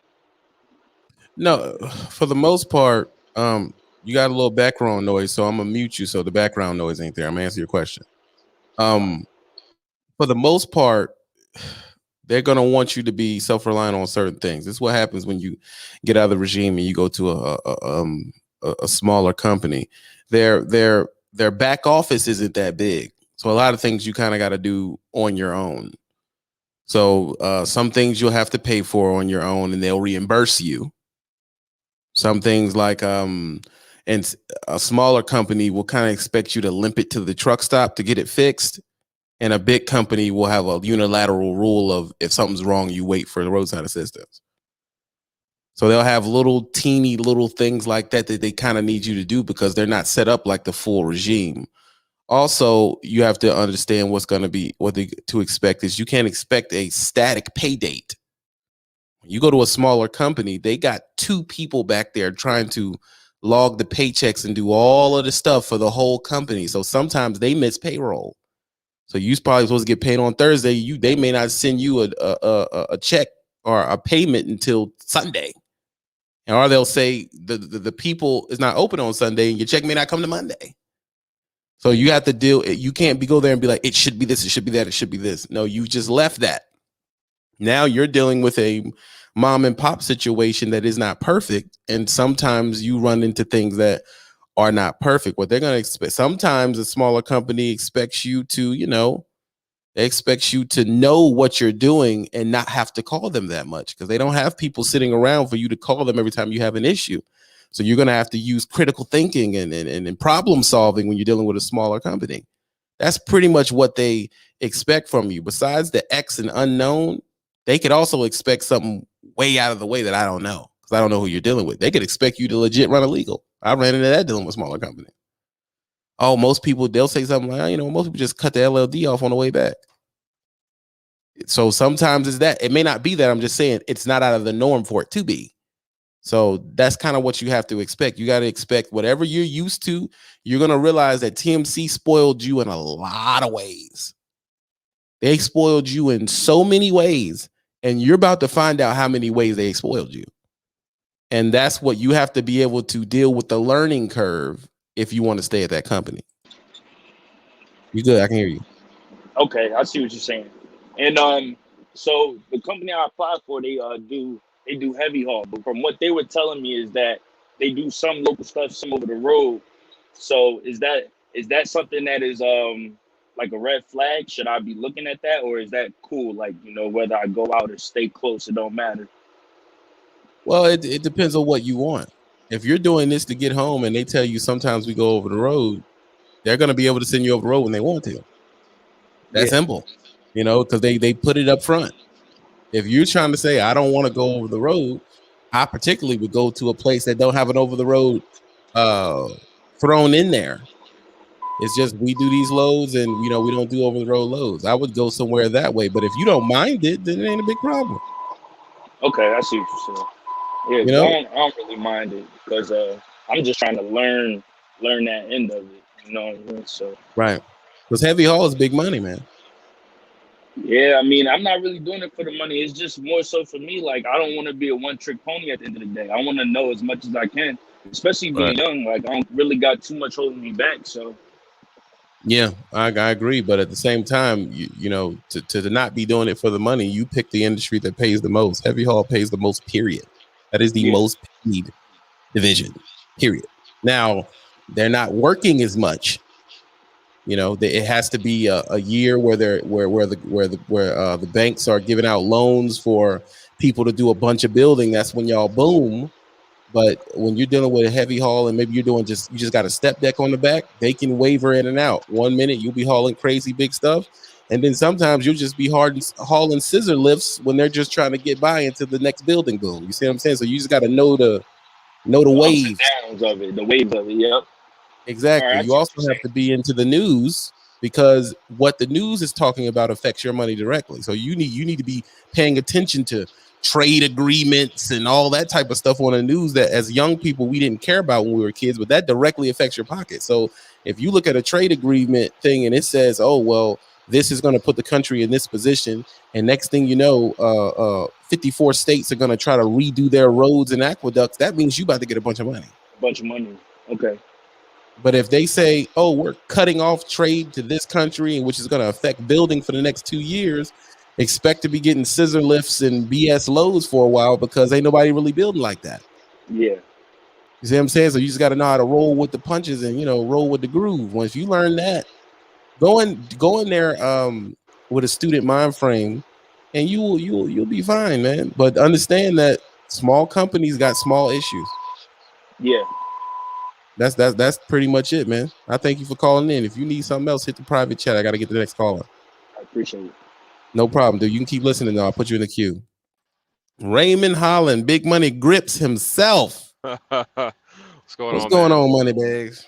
Hey, I appreciate you having me on again. I sent something to your Cash App because I don't like showing up empty-handed. But Wow. oftentimes, uh, people who do flatbed will kind of graduate to doing heavy haul, step deck, things like that, kind of like a higher tier. I have two questions for you. Is doing intermodal kind of the same higher tier than dry van reefer? And second question, you were speaking about intermodal people have skills or whatever. Mm-hmm. Can you go a little bit deeper into that? Because I was actually considering going into intermodal. I would prefer Law did it. Because Okay. he's been doing it for 4 years, but I did intermodal for a year. So I'll tell you my basic thought, and then when Hmm. he gets situated, he can come in and break it down to the umpteenth degree. Okay, Um, gotcha. my basic thought of skills is basically knowing your clock. You have to be very knowledgeable of your clock dealing with intermodal. Also, you have to read the yards and ports. So you have to get so good at going to these ports, you know what a good time to go in, you know what's a good time not to go in, you know the rules in and out. You know what can get you stopped in the port and make you late. You have to know all of these things on top of dealing with the DOT on the actual road. Another thing too, you got to be able to look at a trailer at a glance to tell if it's going to stop or tell if it's going to hit you with DOT because these you've heard all say about it a few times. You put the box on top of the frame. These frames will get you pulled because they don't really take these frames are all going all over the world. So they're not really they can't check them all. So you can Hmm. get one and drive down the street and the wheel be wobbling and that get you pulled in and shut down. And then you got to get somebody to come fix it. Then that'll make you late, which will mess up your next load. Now you done lost your money. You got to be able to gauge. You basically have to, when you're OTR, you're watching out for 10 things. If you're intermodal and working with a yard, you're watching out for 30 things. Wow. Now, this is the thing. You're always going to go home because they always route you in a way where you have to go back to the place. If you have a regular load, you got to bring the empty back to the yard. I mean to the port or wherever however you're doing intermodal, you have to bring it back. Now what this ended up doing is it gets you home. But this is the thing. If let's say you get a load, you come back and let's say you make it back at 9 o'clock in the morning, depending on what company you're dealing with or loads you're dealing with, they can send you a load that got to be picked up at 3 in the morning. So you got back at 9 o'clock at night, but you got to pick up at 3 in the morning. Wow. Or they'll say, "Oh, this next load don't drop to then," but I got to get into this port or yard before 6 in the morning, or I'm gonna have a bad day. So now you still got to get up at 4 in the morning. So now you got to get up at 4 a.m. My father tells me you got to know when to ride off the clock. You don't want to be on your clock in the port because they're just burning hours out of your clock. So now you're riding in the clock halfway illegal. Then you turn around, then you turn your clock on when you leave. Then you got to run, but you stopped at 9, went to sleep at 12, woke up at 4, and you got to make it to this place by 1500. Then you got to run it back, go to sleep, and may have to do it again. So it is a skill. So you have to have a variable sleep schedule. You have to be good at running kind of tired because it's a situation where, you don't have to run that way, but you ain't going to make the money that law's going to make. So you're going to have to learn that messing with my clock, messing with my sleep, knowing the rules to every port skill to make some money. If everything's law says if everything's moving smooth, you're picking up the day before. See?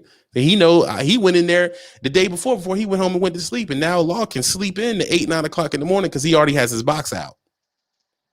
Here's another thing you can do. If there's people at your yard that you can pay to go get your box, and you don't got to go get it at all. Really? They call that running drays in Virginia. They call it a dray. There's guys at the port that all they do in Norfolk, Virginia, is go get people's box and bring it back to the yard. They never leave the city.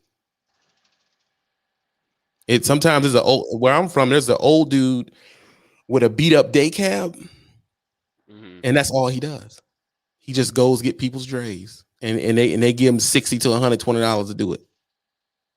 So he may do 2 drays in a day, make $200, and go to the house. Now that ain't a bunch of money, but that sometimes that resource is there. I don't know if they have that wherever you are, but that is an option to do it. Or you'll say, all right, I ran this load that was 200 miles. So you woke up 5 o'clock in the morning, went to port, got that truck, got that trailer, ran it to the place. It was a drop. They took it off. You ran back, went back into the port, put it in. Your dispatcher gave you another load. So now you're putting in an empty trailer and looking to pick up another one for tomorrow. That's a lot of moving parts, bro. Yeah, that's crazy. And then these union guys that are at these ports, they're not rushing. They don't have to rush. They get paid on years of no accidents or some crap they got going on. So you have to look at it as everything I learned in driving OTR, only 30% of it applies to dealing with ports intermodal. It is a skill. It is a different skill. That's why I'd say you need to learn something else. So what Law did when he went to Prime, which is an OTR company, he decided to go learn the skill of dealing with the ports, and it got him home within the first 2 years. Got to learn something new. Facts. That's probably everywhere there is a port or a rail yard. Exactly. So you got your TWIC card, right? No, I don't. I actually, I live in Vegas. I'm not sure if they have rail yards there. Obviously they don't have ports. They don't. Figures. They don't. I live here, and I haven't seen one. Yeah. They don't. And I'm gonna be real for you. Having a CDLs in Vegas is a terrible thing. It's a terrible thing. Yeah, I'm starting to see that. Yeah. Because either you're going to deal with a company that wants you to run flat but illegal. When you come home and say, I'm going to look for a smaller company and run 1099 under some company, they want you to either run illegal, or they stuff is not together, or it's weird and shady, or some crazy foreigner. Or if you go to a stand-up situation where you're a CDL driver, you say, hey, man, I've been running 5 years. They'll pitch you at $13 an hour here, which is nuts. Wow. You can go to the great state of Mississippi and get that same job for $22. What the heck is the difference? It makes no sense. Go ahead. Quick question for you. Does ports and rail yards kind of work the same way? Kind of. It's a kind of. First of all, you're gonna need a TWIC card because it's a secure place. So you need a TWIC card. It's like you're kind of dealing with the government, kind of.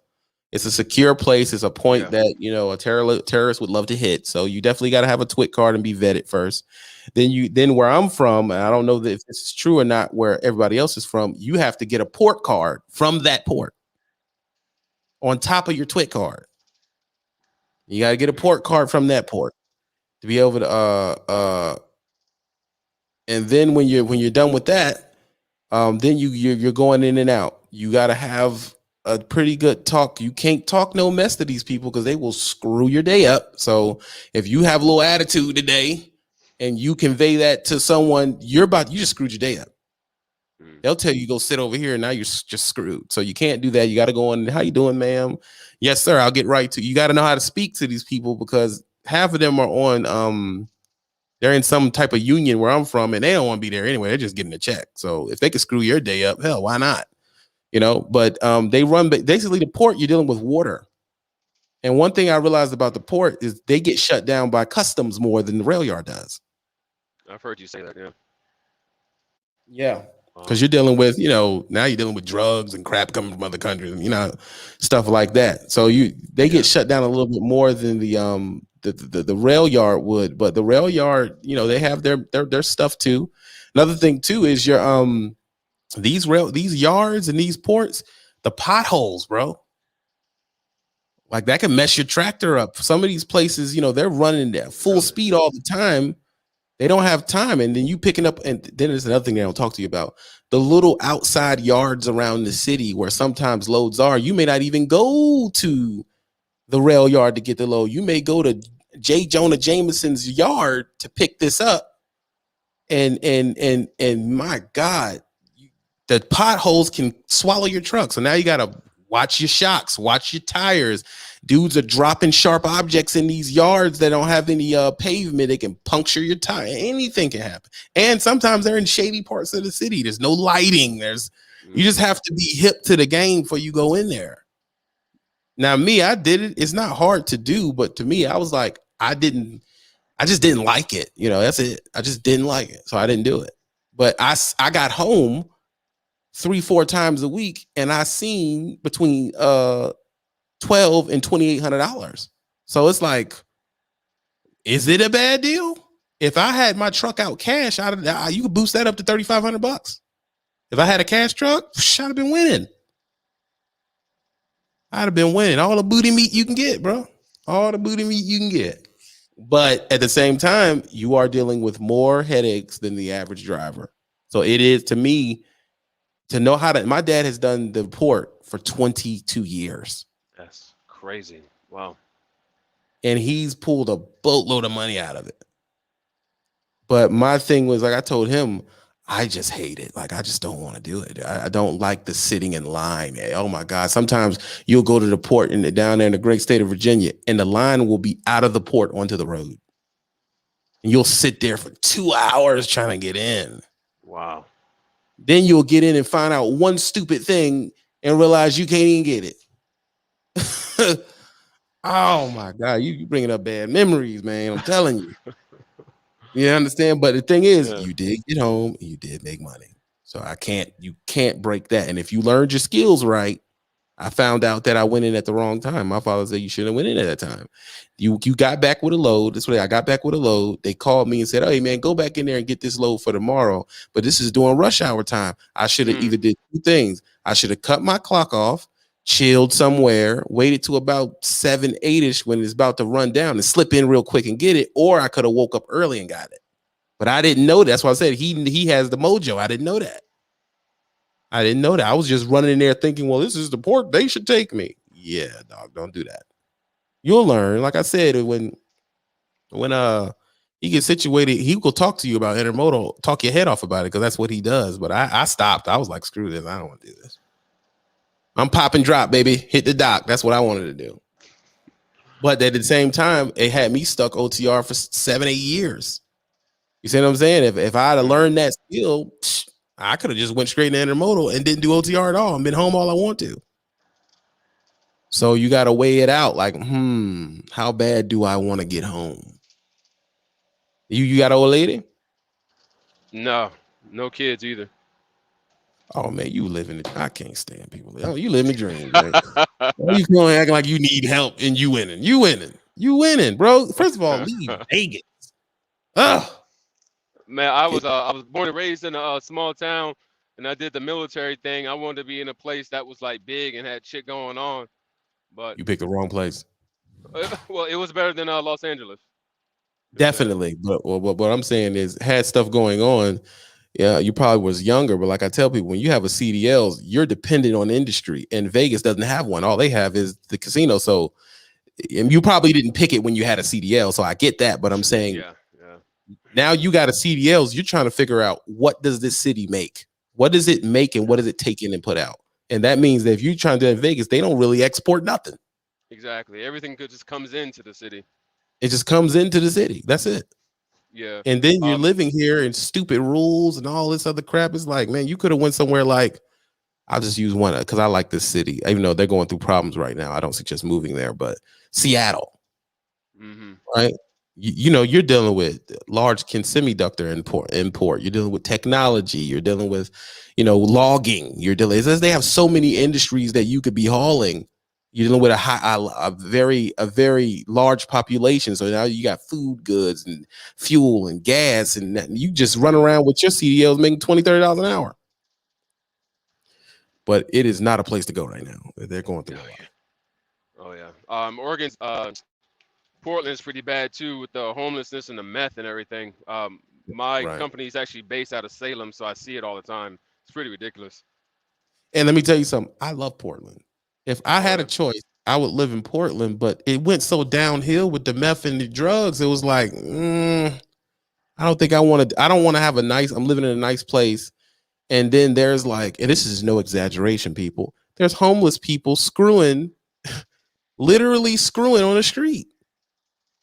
Or I was in Portland one time. I hit the corner and there was a 24-year-old, like a 26-year-old chick, had to been zooted out of her mind, was defecating right there on the freaking sidewalk, like bending, like sitting down, like squatting in plain view, talking to herself. It's like, oh no, I can't deal with that.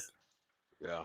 All the at least homeless tents, all the homeless tents and everything on the off ramp, on ramp of the highway. It's just all over the place. It's all ridiculous. over the place, shanty towns.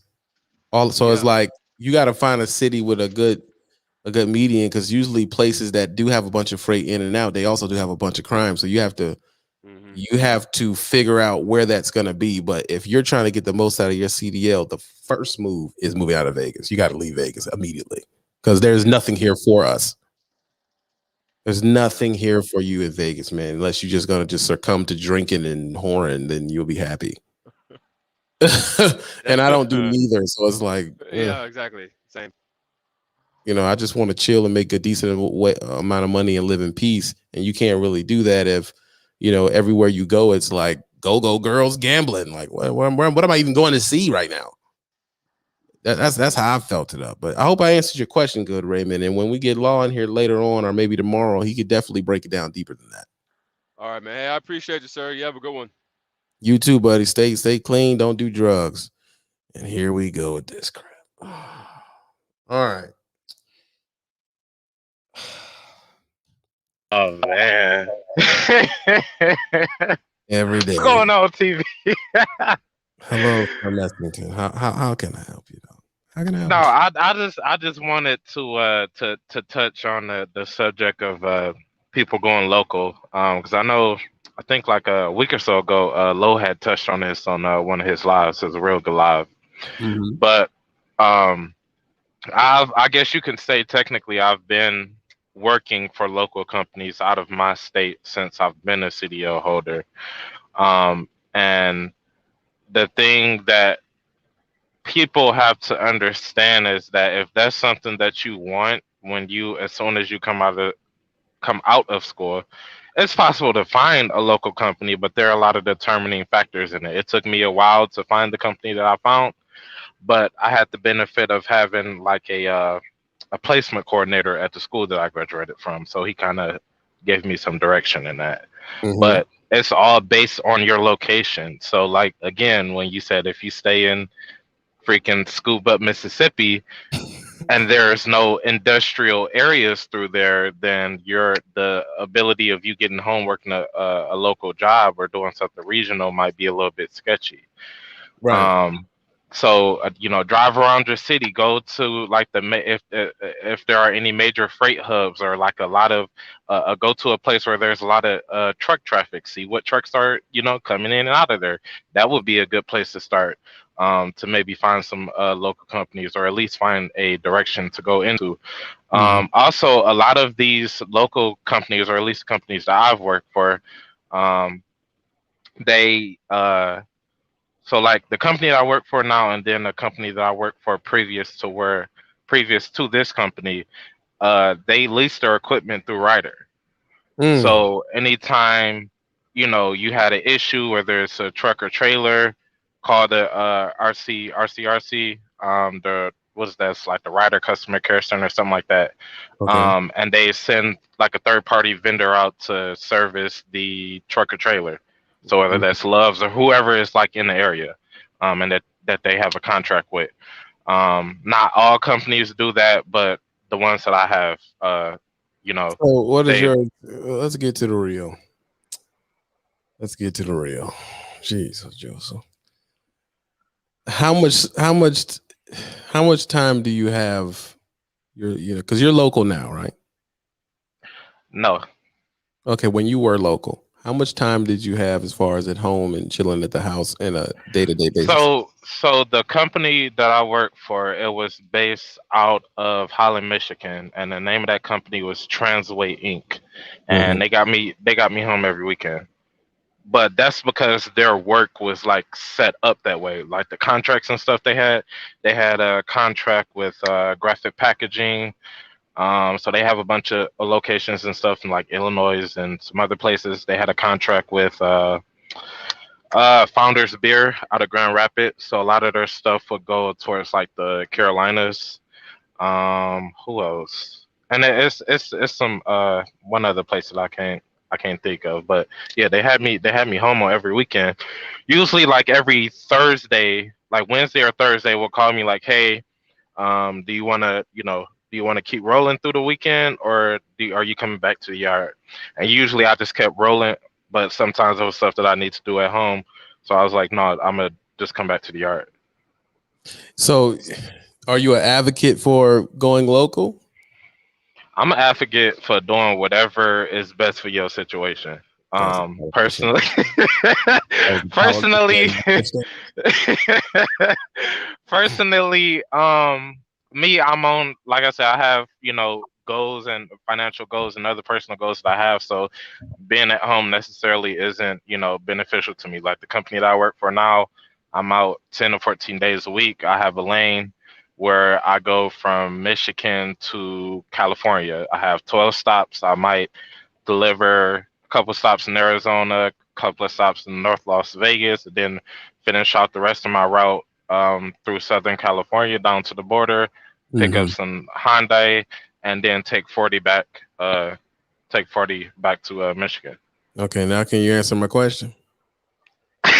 Are you an advocate for going home? Is flat back that simple, baby? Is that what made your life better? Going local. No, no, I can't say that it did. No, because Why? that wasn't necessarily. It wasn't because for me personally, it's not in line with my goals. Hmm. So I can work at a place that can get me home, but I have to be Right. out basically 2 weeks, which is Mm, fine. But it comes with there's pros and cons to everything. So you right. can't go in calling shots. I need this. I need that. No. That's not how they go. Yeah, they gonna just kind of agree with you and then do the exact opposite. Yeah, like, and then the other thing I like that you hit on was the fact the reimbursement thing. So that's super annoying to me because I look at it as a running cost, like me having to pay for scales or like Right. I had my truck AC go out, and mind you, it was like 118 degrees in Arizona.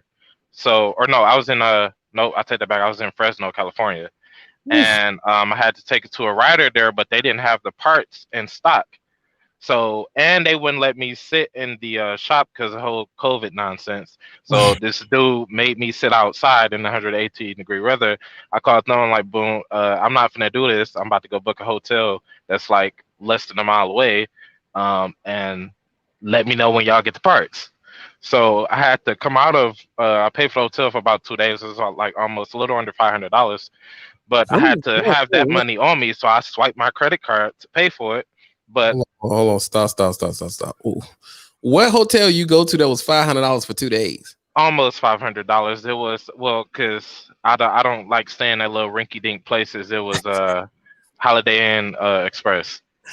Holiday Inn Express. That's you know Yeah, what? because I knew I was gonna get the money back, so I wasn't really tripping on it That's true, when I and had that it. shows you the price of California because Yeah, Holiday Inn Express should be $93, yeah, but that should have been less than $300. Yeah, exactly. But when you down there in California, like when I go into Fontana and I book, it's always $70-$80 higher than anywhere else. yeah, But and that's the other thing. You gotta manage your pockets. Always make sure you have a credit card on you, so that way mhm, if you have to swipe it for emergency purposes, right boom, the money is there. now, me personally, I'd have went to the Ritz Carlton. I'd have went.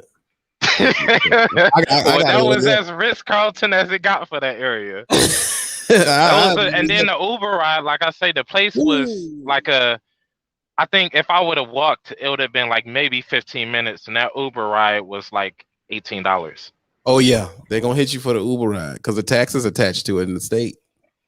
Yeah, Yeah, man, it gets expensive, but I gotta tell them though, I gotta stay at the Ritz Carlton. I need, but see, this is my problem with the COVID. They took the room service, so it was like I might well just go to the Holiday Inn because they ain't got room service either. So I might just go to the Holiday Inn. I'm gonna right. give you all this money. You're charging me the same amount of money for the Ritz, but you don't offer none of the reasons why people go there. Yeah, when I was reading the bill, I think they charged like $20 a day for some California hotel service. I Mhm. was reading over I'm like, this is so stupid. Like, I love California for like It the looks views. good. That was the first time that I saw like the Pacific Ocean because I had never seen the ocean before until I went out there. But I'm like, Right. dude, I would never want to live out here. And then the homeless whole Oh my encampment God. thing, ridiculous. Like, yeah, Yeah. not Yeah. interested.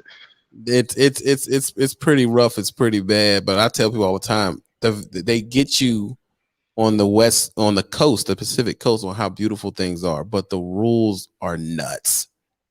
Yeah. You after a while you get annoyed and you be like, it ain't worth it. I'm not dealing Yeah. with all these freaking rules. And And before I leave the writer's yard, and because that's where I keep my truck at, and then I drive about like 10 minutes to go pick up my trailer. But I always make sure I look over my truck because before I leave that yacht, that lot, because I'm like, dude, I gotta go to California, and they crazy out there. So anything that's wrong with this truck, that's getting fixed before I leave this lot, because I'm not finna get popped for nothing. once you get popped, they say, oh, we take care of it. But when you go to your next job, that next job brings it up. Right. We bring it up. I'm gonna need y'all to lay off the state. Listen, Rich, I'm sorry, but your state got a lot of mess, man. I hate to put it that. I know you love California and everything, but you're probably been here your whole life, so you're immune to it. If you was to Yeah. take Doesn't phase you. a good ride east, you would be like, this is free. This is free America. Like you're living Like in I a said, basically it's a beautiful state, cool vibes, the right. whole health scene, fitness, all that. But with the cost of living and like all the other stuff, like all the Ridiculous. ridiculous fees and rules and stuff, nah, bro, I'm good on that. I went to a place. I was in Malibu. And I said, man, this is so nice. I'm gonna live here. So I went up and pretty much the same type of place I got now. I looked at the place. I think it was actually the same company too. So I was like, oh well, they got that here. I wonder how much it is. It was $7,800 a month. Oh my God. I said, what Woo, Jesus. in You the have a world? whole mansion in freaking Georgia for that money. Dude, we're talking about 1,400 square feet. The devil is a lie. What to me, I talked to the lady. I said, first of all, I'm just personally, as an American, I'm offended. I'm offended. Look, let's This is peep this. So my coworker, his son stays in Oceanside. mm-hmm. So like I said, I had never seen a Pacific Ocean before. So he's like, okay, when you finish your run, park up in at the pilot out in Fontana, and I'm gonna drive from Oceanside to come pick you up and go, sightseeing or whatever. So his son stays in like this. It used to be like a mechanic shop or something, and then they broke it up into like 3 or 4 units. Now the Right. property that this structure sits on is worth like $1.8 million, Mm-hmm. and I think his son pays like, I think he said he pays like $2,400 a month or something in rent, and he literally has like one small bed, a small little living area, and kind of like a washer and dryer, and like a little cubby hole and a small bathroom and small kitchen. Like the place couldn't have been bigger than maybe, I would say, less than 600 square feet. Yeah, that to me, it was like, I mean, and where it And was, even that's generous. it wasn't even, I couldn't even see the water from it. So I was like, see, y'all are just capitalizing on names. Y'all are capitalizing on this and all the movies and all. Let me tell you something. I'm not paying y'all for none of that. I'm not paying y'all for none of that, because what the movies don't show you when you're almost sending them on the cut, they don't show you the homeless. It's just a bunch of beautiful people driving Ferraris. When I was in Malibu, driving down Malibu, I was running into crazy, weird, broken down RVs right by 30 Oh my minutes. God, so What many RVs, dude. It's crazy. the hell is going on? I was to the point I said, see, in the great state of Virginia, let's get this out there. In the great state of Virginia, we ain't doing none of that. Listen, you can't put no tent up here. Bro, you can't even stand here for a certain amount of time. Do you understand, in the great state of Virginia, you can't sag your pants on the strip? You can't sag your pants on the strip. You can't spit. You can't none of that. We None don't of that do that niggatry. stuff here, bro. If you do it, and another thing too, there's clear lines. You can't go to $1 million neighborhood in Virginia and it be homeless people. They don't play that crap, dog. No, you're homeless. You don't get to just say, I like the decor here, so I'm just lay on the sidewalk for free. No, you can't do that. Dude, do you understand? People, you can have your baby come outside and it be legit bums having a circle jerk right there in front of your crib. What are you gonna do? Well, you remember the other guys when when they left the note and they was like Dirty Mike and the boys, and they had a they had an orgy in his Prius. Yeah. And he said, "You know what they call that when they do that, right? Yeah, they call it a soup kitchen." Yeah, I mean, like, if it's any state to be homeless in, that's probably like the best. I guess California would be it, It's because the you can weather. pitch a tent on the beach and wake up and see that. But it's like, no, It's I'm good. and the reason why it's the weather, you have good enough weather all year round. So you can't do that on the East Coast and the Midwest because that winter's coming. Yeah. So that whole laying in the tent, that is gonna kill you. You can't just be out there like, yeah, man, I'm chilling in my shorts. No, no, no. That's why our bums have on 10 layers of clothes. Right. They look like robots while walking through the East Coast, like, because they know that winter is around the corner, bro. When it comes, it's gonna be wet, cold, and a motherfucker. Hold on And one like I second. said, oh, go ahead. Supreme Royale, Big Money Grips himself, has all the cash. Yeah. Supreme, first of all, let me hold $3,000, dog. You got it, bro. Man, I don't know what you're talking about. You get the bands out the shop yet? Nah, ain't no what? Benz, nah, B. I ain't got no Benz, B. Because you local, ain't you? Oh yeah, definitely. And you live in a dream. You get to sit at the crib 15 hours a night. Diddy's over the house. Shit, I wish. I wish. Flip that 15 hours at home to 15 hours at work. How much time you got at home? 6, 7. 6, 7 hours? Yeah, because you got to take into account the drive too. And then there's been some days where I literally hot boyed with the clock and went back to the yard just Bro, because that. but okay, 6, 7 hours. But how you have time to spend time with your old lady and all that? Hey, well, yeah, you got to get in where you fit in. Now, granted, that's only on. It's a lot of days like that, but it's not every day. Like say, I got days where I start at midnight, don't end up getting off until like 3, 4 in the evening. Days where I start at 1, 2 in the morning, don't get off until shit 6, 7.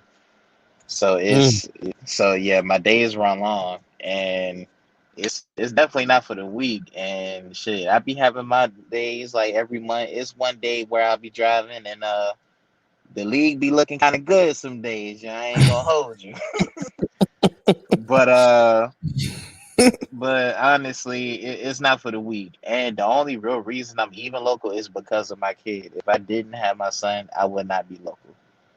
That's the only reason that I'm even doing it. But Right. I wouldn't necessarily advocate for local. I would just say that you really have to have your ducks in a row when you do it, because it's gonna be a pay cut.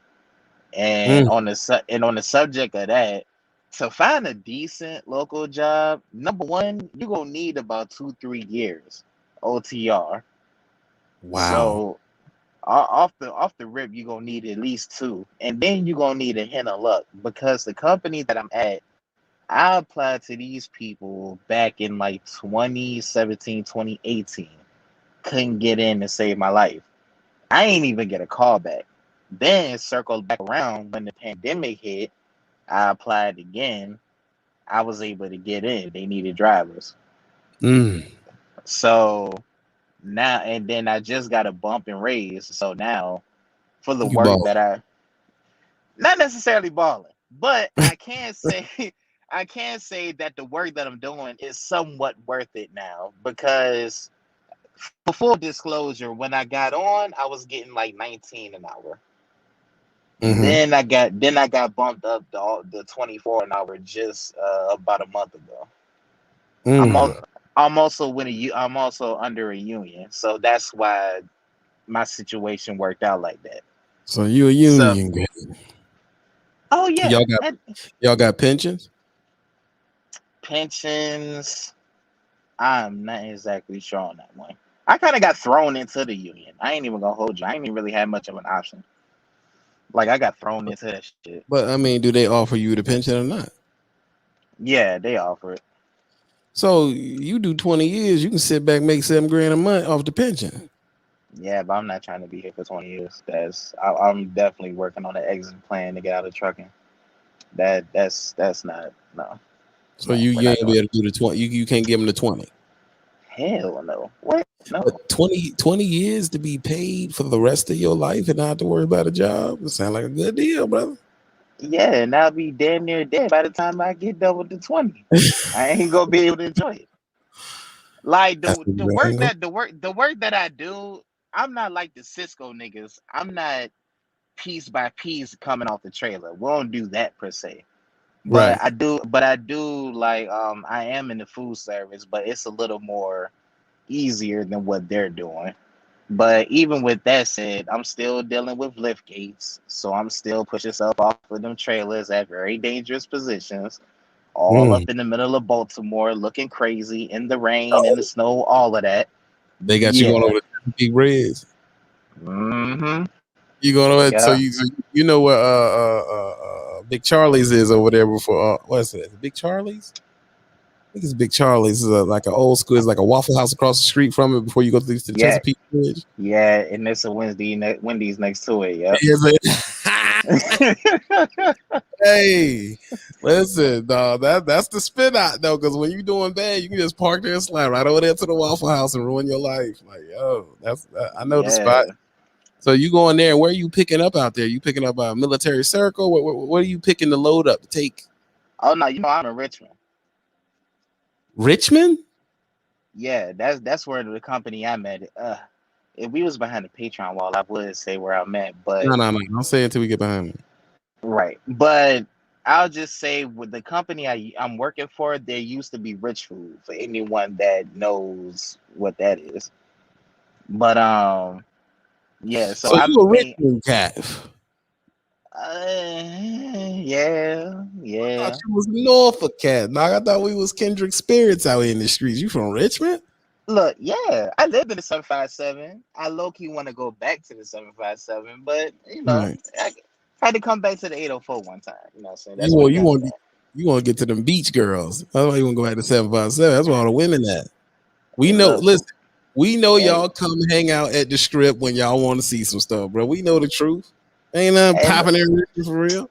hey, look, man. All I'm gonna say is there's something in the water, bro. That's all I'm gonna say. It's something Yeah, in the it's called water. child support. That's what's in the water. That's the only thing in the water down there. Dog. Some freaking child support, bro. That is it. Well, listen, this is what I want you to do, Roy. You gotta weigh them options out, baby. You gotta say, hey, 20 years, I'm done working for the rest of my life. or I'm gonna try another angle, bro. You just got to make that decision for yourself, buddy. I mean, yeah, that's true. That's definitely true. But I didn't like. I've been kind of weighing them options out already, and I don't know. Mm-hmm. I rather find something different. Like my health has already taken a big hit being in trucking. I haven't even been in it long. Man, So bro. yeah, like So I'm on you think CPAP. you saying you gain weight? Hell yeah, man. When I got in trucking, I was like maybe two something. I damn near touched 400 messing with trucking. Jeez, Louis, bro, what was you eating? Any and everything. You know what? At least you're honest about it, though. Yeah, man. I mean, and then not only that, man. Like, you learn a lot about yourself when you're trucking because when you was talking about how you get in the game and you knew money, I was new Mhm. money. You know, what I'm saying when I had finally came into some paper, I went and got the Impala. You know, I mean, push the start buttons and shit. I did it. I definitely did it. 400 a month car note. Doing it, still doing it.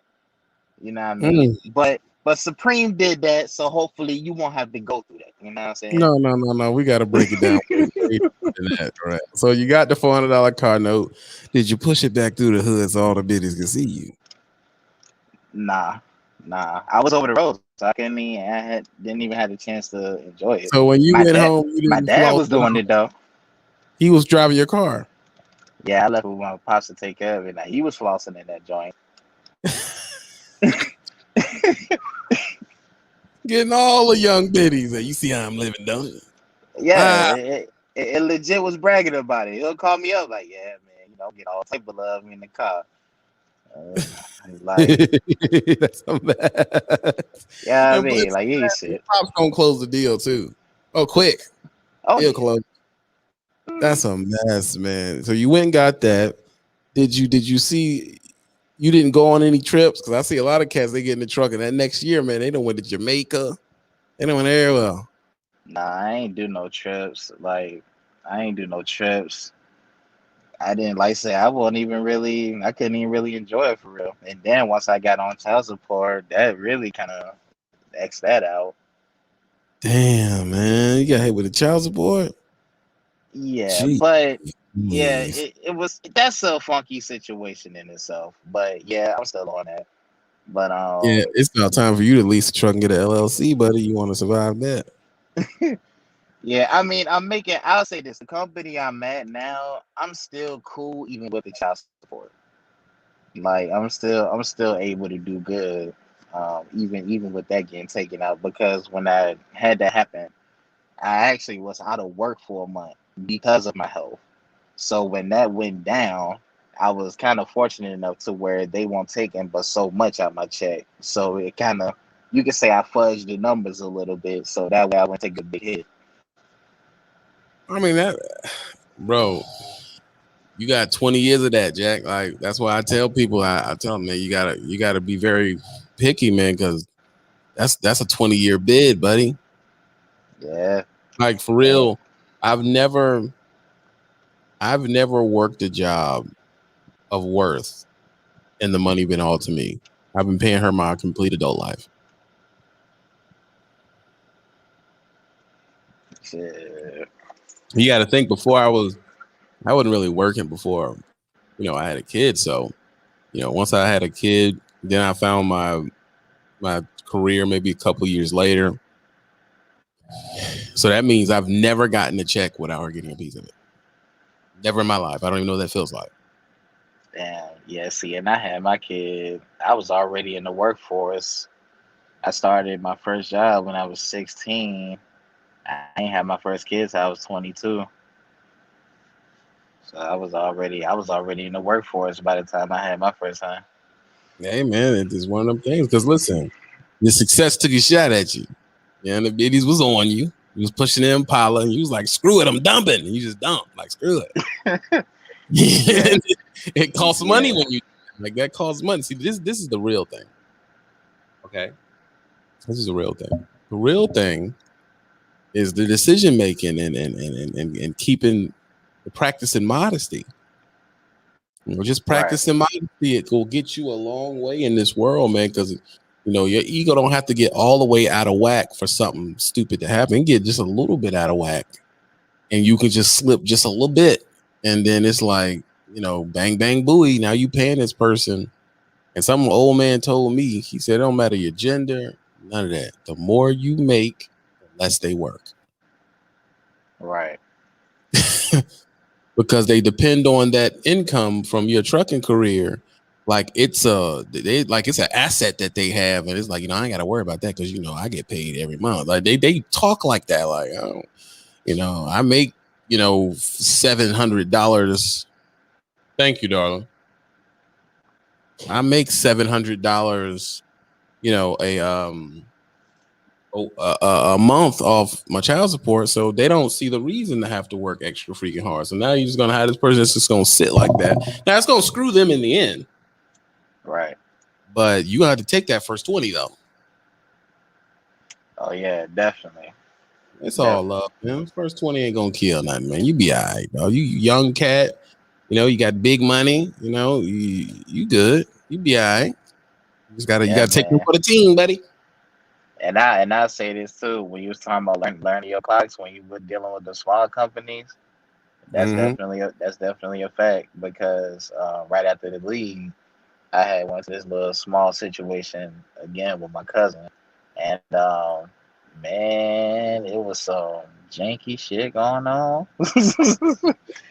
Like LEDs kept not working, want to work, and places we had to go to. So It's yeah, rough. I didn't really get efficient with my clock until I left the league, honestly. Because when I got by myself under them, I was regional. So Mm. yeah, you could run it, you could run it like how you say to run it, but the lows only allow you to do so much. Mm. Like like when I got with the little small company, I was really able to kind of take advantage of 10 hours in the sleeper go. And it even got to the point where I was even doing better than my cousin because this nigga wouldn't start his shift. He'll still be in his sleeper 12, Right. 13 hours. And so, Eee. yeah, and I'm getting pissed because I'm like, bro, like we could have this done already. And you cutting up. But yeah, so Yeah, I see, couldn't even really. that's why you can't team with everybody, man. You can't team because you can have a good work ethic or a good understanding of the clock, and they could be like, "Man, don't worry about it." Right. So it's listen, it's not an easy understanding. It's not an easy fix. It's not none of that. What you got to do, what I would give you a suggestion to do is you need to know the stream of income because she can only tax one. Oh, yeah. That's what I've been working on now. And then I was even thinking about it when you and Curtis was just talking like, and I remember you had this discussion like a couple of months ago. It's no one really on YouTube from a local perspective that can really explain or give like a day to day of how it goes. Um, so that little light bulb kind of went off in my head. I'm not saying I'm gonna Mhm. start the channel, but that kind of crap been creeping in the back of my mind for a while. Yeah, because everybody wants to see you. They want to see the adventures. They want to see you buying trucks. They want to perpetuate that. That's why I tell people, I knew when I got out of the truck, my views would go down because people really, they just want to know your business. That's half the reason they watch it. Right, So if you're sitting in a local situation talking, number one, they don't respect y'all as much as OTR do. So they're going to take everything you say with a grain of salt. right, Number two, it's not a good situation because these local companies, they ain't for y'all making videos about their business like an OTR right, company. right. So you can legit get on there and get fired. Yeah. And for the situation I got, I think I know a way where I could finesse it, but eh, like say, I have to. I just don't care for YouTube like that. What? That's why I'm mainly on Twitch. Like I'm more so prefer the Twitch. Like I don't care for YouTube. You don't care for That YouTube right now. Not really. Like it's too much foolishness that goes on your own YouTube. Not even just in the trucking spectrum, just period. Like it's a lot that goes on that's just straight clownery. Oh yeah, because that's like the main place to be seen at. So it's a lot of mess going on, a lot of things happening. But I mean, it's one of them spaces. I know how to survive in it, but I understand the Twitch allure. Like I see why people going over there, Right. because there is no real comments to be left under the videos. The videos aren't permanent. They leave in 12 days, 15 days. The videos aren't permanent. People are not that into the comment. So it's like, I give you another place where it's hard to get anybody pissed off. TikTok. Because they don't really highlight the comments like that. They just put it over to the right and say there's comments there. And people just watch the slide. Right. On YouTube, 30% of it is comments. And it's someone saying something as mean as possible to you or something crazy. On Twitch, you don't got to do that. Another thing, too, you got to have your tech together to be on Twitch like that because it's very data heavy. So a person with a T-Mobile phone on the road ain't going to be able to watch your Twitch stream like that. You hear me? So you ain't got to do the T-Mobile niggas like that, yeah. Listen, man, I had a T-Mobile chocolate slide up back in the day. You know what I'm saying? Oh man. You hear me? I had a Palm Pilot. I get the trio. I get the deal.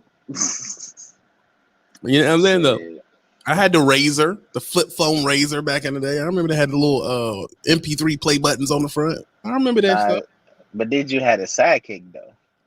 I didn't get the sidekick. I missed the sidekick. Damn, man. I missed the sidekick, dog. That was like, I don't know if that was the biggest fad in phones ever because you had to have that thing. But I never got it, man, because I wasn't making no money. I was too busy doing drugs. So I was like, sidekick or drugs? It was like, I do drugs, screw that sidekick. You know what I'm saying? But it's cool if people liked it or not. I'm not against it at all, man. If that's what you like, it's all dope. But once I got the iPhone, I was done. I was like, oh yeah, this is all I need. Yeah. Then they charged me 16 times a month, so it's like, I'm gonna have to switch from that. Damn. I got 16 apps on the iPhone that charge me. Every little thing, big money grips. I ain't big money grips. I mean, think about it. StreamYard charges me. Just for me to do this is $49. The TubeBuddy to watch the analytics, that's $40 a month. To edit the videos and everything like that, that's $80 a month through Adobe. Adobe's $80 a month, bro. Then the OBS and to be able to get overlays and stream multi, that's $12 a month. Like, this stuff costs money. True. Yeah, it costs money to make it. Exactly. The cameras freaking $5,000, the lights, the screens, $300-$400 a piece, the actual, the computer, which people came through. Think about it. If Phil didn't build that, that's a $5,000 computer. Now, this stuff adds up. Like the microphones, $200 a piece. The Rodecaster, $700. Wireless mouses and all that. It adds up to money to get to the point that you see right here. It adds up to a lot of money. Right. A lot of money. So then when you're on here and you like, yeah, it costs money to do this. And then on top of that, after you do it, people feel like you shouldn't get paid for it. That's the funny thing. That's why I would tell you, think before you get into YouTube. You'll do all that, and then people be like, why are you getting the money for it? You shouldn't get paid for it. You should do it for the love. Ain't this a bitch? Meanwhile, they'll jump on their platforms and be eBaying. Right on top of it. And they ain't trying to tell you nothing. They'll just lie to you. Yeah, man, buy a truck. Screw it. Get it. You'll be all right if you know the lanes. Right, okay. Right. Okay. If I know the lanes, dude, man, stop it. Look, Roy, I appreciate you for coming through, man. Don't do drugs, man. Don't pop another kid out, bro, while you're home, dog. Hey, we ain't doing that. Please, just keep it to yourself and try to do better. Stop drinking alcohol. Because you're over there drinking. What y'all drinking in Richmond? Y'all drinking Ciroc? Well, see, me, I'm more so of a Douce cat. You know what I'm saying? Oh, God. But it's been months since I last took a drink, so I fell back off the drinking too. So, listen, man. That's a good deal, man. Fall back on it. Focus on your health, man. try to get better with your health and try to, main thing is try to find some place where you're feeling content and consistency, and you're obviously doing better. Find another stream of income, man. Don't do drugs. I'm gonna let you out of here. What's up? Don't do drugs, man. I think I'm happy that we had this day to have this talk, man. I really am. This was a good conversation piece. It was a good situation. Thanks for coming through. If you enjoy the information here, show love to the Cash App and support the channel. If you want to be someone that can call in, make sure you go to the Patreon and sign up, and then you can be someone that can call in and see the link. Try to do better. That's what it's all about. We pretty much outie 5,000, baby. Hit the Cash App, show love, man. Don't do drugs, man. I try to tell y'all. This is a new track from Akil. I'm gonna thump this joint real quick. In the streets, she ain't never coming home. Playing with a bitch, I gotta give it all a bone. Walking out the trap, I got a pocket full of stones. Trapping out the Twitter, made $100 phone. You love me cause I'm humble, shorty, love me cause I'm long. Fuckin' with a Becky, she gon' blow it like a bomb. Told her what to do and she gon' sing it like a song. All that hope Beyonce got a ring in her alarm. Smoke bar pressure just to sell the whole shit. I'm walking strong, I've been stepping on snakes. This few chain, I feel like old shit. Shorty got a fat ass with my name whole way. I'm a touchdown. She got a thing for the touchdown. She got a thing for the high block. She don't even scream with them Glocks pop. We can go down, bring the drum in. If we walk down, leave him running. Hey. Leave him on the ground like a tubman. You see me later, Rel, man. I'm gonna be on Twitch later. Is you supplying or running? Is you gonna ride if they running? You want the 12 and she been by the dozens. My head to the sky, but my back to the wall. Free on my dogs, step on the wall. Matty Ice hits the Cash App. $25. I see you, my guy. Give me a call. Andrew hit the Cash App. Sheldon Van Dyke hit the Cash App. Anthony Armette hit the Cash App. Chef Capone hit the Cash App. Mabusa hit the Cash App twice. Raymond hit the Cash App. Mando hit the Cash App. Charles hit the Cash App. Nolan Stewart hit the Cash App. Show the people love that appreciate the rebirth and the re-education. Shorty in the streets and she ain't never coming home. Playing with a bitch, I gotta give it all a bone. Walking out the trap, I got a pocket full of stones. Trapping out the Twitter, made $100 phone. You love me cause I'm humble, shorty, love me cause I'm long. Fuckin' with a Becky, she gon' blow it like a bomb. Told her what to do and she gon' sing it like a song. All that hope Beyonce got a ring in her alarm. Smoke bar pressure just to sell the whole shit. I'm walking strong, I've been stepping on snakes. This few chain, I feel like old shit. Shorty got a fat ass with my name whole way. I'm a top notch. She got a thing for the top spot. She got a thing for the high block. She don't even scream with them Glocks pop. Is a kill just trying to do different music these days, bro? A kill doing different music these days, dog. King, is that me? Am I thinking that? Huh? Is it me? It's like his tracks is getting more serious as we go down the road. I don't know what's going on, bro. He stopped playing with him. I mean, he digging into these food lately, bro. What is going on? Supreme Royale hit the PayPal, showing love to the rebirth and the re-education. Akil just hitting different lately, dog. Let me know if I'm different, King. Hey, be on the way. We can hit the mall. Buy you anything. Hey, nigga, we on go. Buy you in the plane. We can hit LA on the road, just switching lanes. Niggas on the drop top. Hey. I be on the move on my gun, yeah. I cannot stop. They be looking at us when we pull up, when we pop out. I be on the move, yeah, I'm on go. I sing just like VCR. Right, let me sing just like VCR. You know what I mean, girl, you at my speed. See, that's just like VCR. Girl, you just like me. Hey, everything on me, baby girl, let her please. If it costs to be the boss, and I be quick to cut the cheese. hey, Give me a call. Yeah. I be on the way. Yeah. I be in the hot box, roll up flow pop out. Street sweepers mops out. Street cause of cops out. Speak, we did not see a thing what you talk about. Shawty real lights out, straps like it's lights out. He said you won't fight. hey, I'm gonna drink 2 lights out. hey. I bring the bikes out. We can take a flight out. It's more than the lifestyle. Everything Just give me a call, I be on the way. we can hit the mall. I do anything. Let me on go. Now you in the way. Yeah, I'm had to get in the group, King. I'm had to get in the group. Pull up in the drop top. Hey, I be on the move and my thing ain't can't stop. They be looking at us when we pull up, when we pop out. I be on the move and go. If you ain't know, nigga, I think he just hitting different. Well, he about to hit it on here. Hey. Man, I'm telling you about to catch that boy before he blow, man. Hey, I been good, but she stay on my side. Lil' mama shit like she came with the fire. Hey. Fuckin' with bitch, I came with the guy. One is a high, he came with the fire. I make it seem like she came with the choir. I keep it cool, I don't play with the fire. Let's take the show on the road. Shawty a boss, she bold. Shawty ain't nice as you think. She do you in for a mink. Ain't no one realer than me. Rock for my shawty, I die for my shawty. I promise I look like a king. Cause ain't no one realer than she. This is forever like ink. just keep me out on call. I be on the way. We can hit the mall.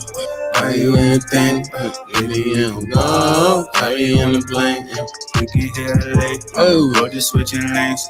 Pull up in the drop top. I be on the move. Oh my God, yeah, I cannot stop. They be looking at us when we I'm playing with a kill, bro. I be on the move, yeah, I'm on go. Hold on. If you ain't know, nigga, now you know.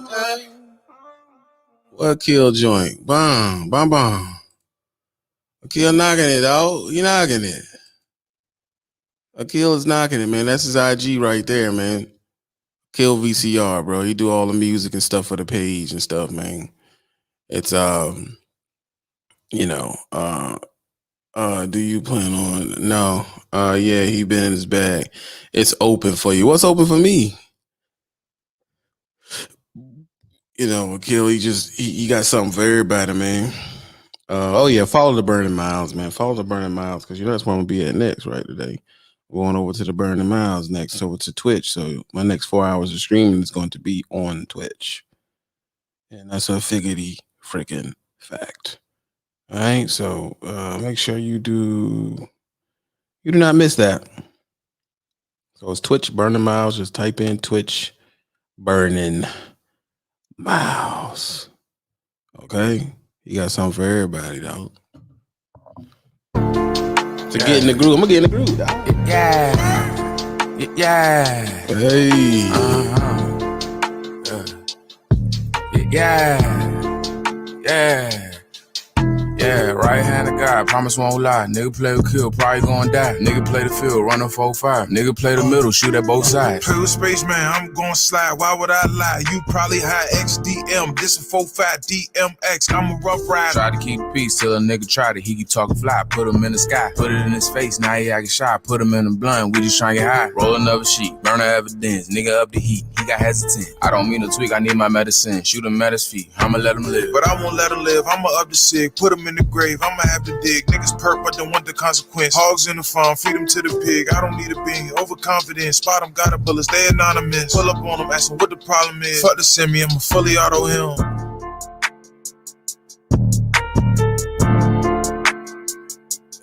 Hey. Tell you, man, Kill got them knockers, man. I'm gonna start ending my show every time with the Kill knockout, bro.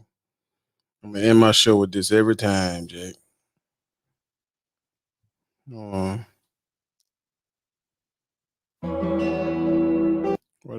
my joint at, bro? Bro. Hey, Scott. Yeah. Damn, JD, you made this beat. I'm in my show with a Kill shout out, man. Every time, Jake. Promote, condone, agree with, or like anything that has to do with me over here, then you don't belong here. You don't have no real estate here. Why are you here? You know what I'm getting at? Like, it don't even make sense. Probably look at it. If you don't support, promote, that's a fact, though. Hey. Yeah. The bitch tried to make me a killer today. Nigga silly today, it was really the day. Tried to spin, nigga, I spawn nigga dizzy today. You a bitch with a gun, you was scary. Rest in peace, D-Lo, I just like my dog, and we taking it hard, got me sick in my feelings today. Bag after bag after bag after bag after bag after bag after bag. Say he got 500 bags, kicking your shit like your ass, he ain't finding no cool. Like that boy, he little bitch, nigga got me. Bitch got me hungry, good smoke, I can't pay. Only can't fall, I can't fall. Take his bitch, make my bitch make him like a I heard that you wanna die, so tell me your price, cause I got a God. And you are not one of them guys. Boy, you's a bitch, you live a lie. You really was with a that lie. I crossed all the T's and I lie. I tried to show little nigga. Hey! First of all, I'm bumping my kill shit today. I know. Let me tell you something. I'm gonna stop something before I say what I gotta say about a kill, man. Because I believe I'm one of them dudes, man. I say shit when you ain't watching. You don't gotta look at me for me to show love, bro. And that's how I get down. Cause I like something I like. I don't like it. I tell him I ain't feeling with that. He still ain't made my mixtape yet. Mixtape I'm trying to make with a kill is called No Singing. But I do like when the kill sings though. But I need one. Now, this is one of the singing tracks I do like. I got to play before I let the I think he done called in, dog. A kill done called in, bro. Cause he don't really fuck with us like that. No, he don't mess with us like that, dog. You get cash different, you talk different. You feel what I'm saying? So that's how it be. So this song right here is really why I'm mad at a kill. I'm actually pissed off. Cause I don't understand what happened with it. This is my jack. Oh no. Boom. Hey. Why this joint ain't on radio, bro? Who you playing? This is my part right here. This is my part. Let's listen. Nigga, know the pressure. Hey. I don't understand why this song on the radio, my guy. That's all right. I appreciate that, bro. That's all right. Why on the radio, bro? You said what? Why this ain't on the radio, bro? This is hot. I like this song, man. Man, they don't be trying to fuck with you, boy. I'm telling you, man. It's the people. What is it? It's the man. The man be trying to hold me down. The man don't want to mess with you like that, man. They don't want to see us win. Listen. We got your IG up, so expect some follows, bro. We need more tracks, bro. I know I always ask for more tracks and all. I need more tracks, though. I need more tracks. Gotta have them, dog. You got something? You got some stuff on the side that you can throw a brother on the low? Like what's up? Look, it's always more music, bro. You know that. It's always more music. I don't even, this is the thing, you be forgetting. I don't know how much stuff I be sending you, because I don't know. You be having stuff that I forgot I sent. I ain't even realize I sent Stepping on Snakes. And you should have been sent this. This is so hard. When I send it. When I send it. Shoot, man. You sent it 2019, man. All right, then. Respect. You sent it the 9th month 2019. I'm just not getting to it. That's old stuff. I got some more for sure. Yeah. So it's one of them things where, King, I'm about to send it to your phone, bro. What's up, King Don Dada? Hey, I'm in the A right now. Hey, all right, I see you there with the voted ceilings, bro. I see how you living. No, not that. We figuring it out though. It's getting like that. So can we expect some studio time down there? If I can find a studio, we might be able to get studio time for sure. Bro, let me not say that. I just came from the studio. I came from a studio. I didn't book no time, but I definitely came from a studio. Cool studio too last night. It was all right.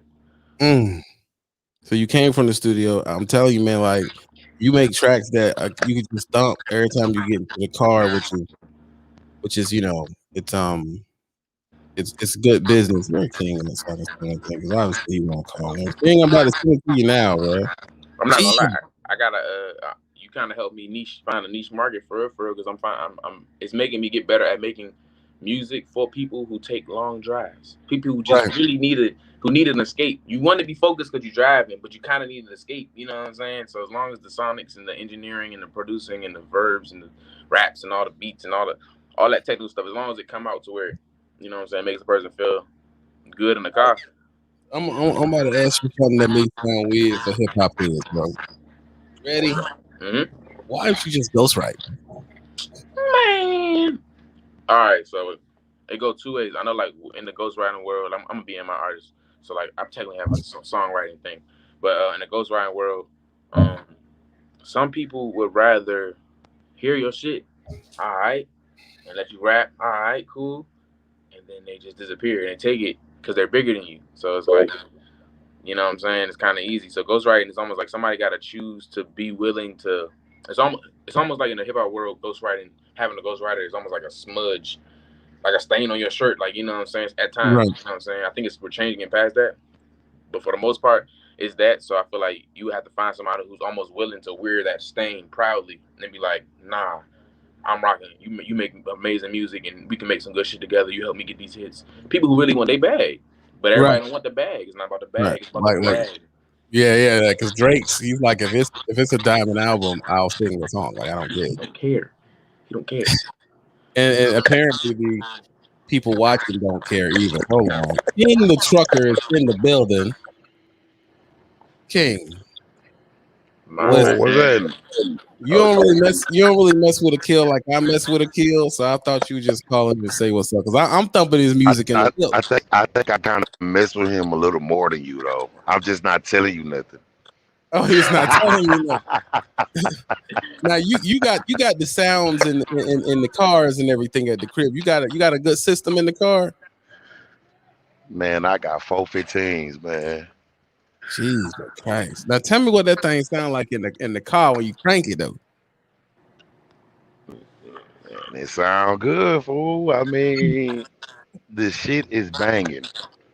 It's really banging. Like, especially that one song with when he was rapping, you know, about the ladies, the one that I told him to send me. What song is it? That's Lights the one Out? with the that's kind of like the slow song that was banging that day. What you gotta do is you gotta make them sing it. Yeah. I don't know the song, bro. Like you gotta. Which one is it? Yeah. Yes, you do. You played it on your last live at the end, and it was the one for the ladies. Oh, when she was talking about she gonna have to smoke and all that. She gonna bring the weed and all that.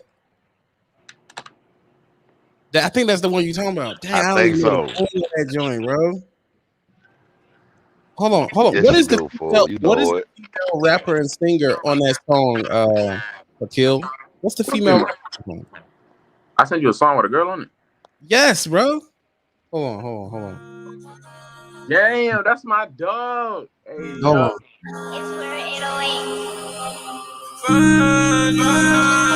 Is this the one? This baby making music. This joint, man, that one ain't it. That ain't it. This the joint. Hold on, bro. What you talking about again? Her name Natia though. I'm gonna send her. She nice. I'm gonna send her info. Right. Because I want to hear more from Tia. So I'm trying to get King's favorite song because he brings it up every live, dog. Can you tell me the name of it? Didn't I talk to you at Kill? For sure. Did you send me them songs, bro? I almost got them songs now. What song he talking about then, dog? So I can play it. It's new. You just played it on your last live. It was the last one. I think it said area codes. Hold on. Or something like that. I don't know. The studio I record at, they be just naming my song anything. It won't even be. That sound like it could. I think that's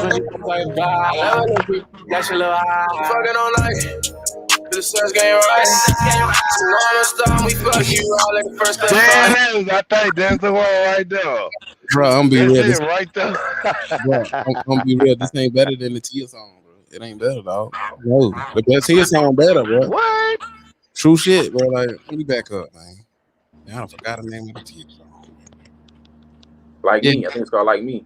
Yeah. Like it? Because look, it was given that old, what they used to do. Like, it used to be like Ja Rule, and you know how he used to always be like the rapper and the girl back in the day? I don't see that no more. Ja Rule and Ashanti. Like, he took it back. Yeah, I was going for that when we did that record for sure. Yo, Like Me. Yeah, I'm gonna leave it with Like Me, bro. Hey, Akil, I know you're a busy man. I thank you for coming through. I thank you for making all the music for all of the New Regime platforms across the board. Listen, people, if you want your tracks and all that, you gotta hit the inbox and holler at my man hand to hand because we independent. Gotta holler at him. You gotta holler at him, man. It is what it is. Don't do drugs. I appreciate you for coming through, Akil, man. I really do, man. No drugs, just Sprite, brother. Just Sprite. No dirty Sprite, no none of that. Just Sprite. Speak for yourself. All right. Stay up, man. Holla at me later today. Jeez, look, man, this song better than the song you like, bro. I'm gonna be real. Your song you like is dope. I ain't gonna get to you. Bro, it was the last one that you had just played. I know. That thing Listen, jamming. listen, I don't think you got this one. Just listen to this jam. Hold on. Shawty say she gonna buy all the weed and everything. That's what she say for the hit. Like that's what she said. That's what she say. Come get higher with me, yeah. I supply all the weed, yeah. Woo-hoo! Boy, you ain't doing none of that. Mr. Don't do drugs. Mr. Don't do drugs. Don't do alcohol. You ain't talking about none of that. Well, but when she say that, all I gotta do is be like, all right, I don't do no drinking. She like, all right, I get you some Pinot Grigio. You know what I'm saying? Because you don't drink. You feel me? So she providing regardless, dog. You sound like Jesus. Sound like Jesus. Yeah, this cheap, but she rolling weed good and she a big freak. Yeah, exactly. Listen to what she's saying. Rich music. I'm surprised you ain't called in. We talking about music right now. Hold on, here you go. Listen to what she say. Listen. That I'd ever find you. Who would have thought that I'd ever find you? She want the love bad, man. She want it bad. So she paying. Let's what she say. What's Come get higher with me, yeah. I supply all the weed, yeah. What? Roll it up, she's in funnel, yeah. This spark up's on me, yeah. This spark is on me, it's on me. And I know that you used to them hoopers. Bitches, they choose us. See, King would have put a baby in him from jump. It'd been done. That's it. Oh, come on, man. King like you. I write a check. I understand I got a starting five, but come on, bro. King said that he write a check. I understand I got a starting five, but come on, man. Come on, dog. Doggy. Come on, bro. Jeez, Joe. What's going on with you, King? Doggy. How you living, bro? How you living? Come on, doggy. I ain't heard from you in a minute because you ain't in the Patreon. So I don't ever see you, dog. You don't mess with me like this. So, what's the deal, bro? How you been, dog? Man, hey, I seen you was on Call of Duty. I think was you on GTA this weekend? I was on GTA. I gotta get Call of Duty. I'm about to download it now. GTA, you was on GTA. When I seen you do that, I almost started to go to the crib and crank it up. But I said, I'm trying to get stuff done for this booty meat train. I already got it up and going. Right. Everything ready.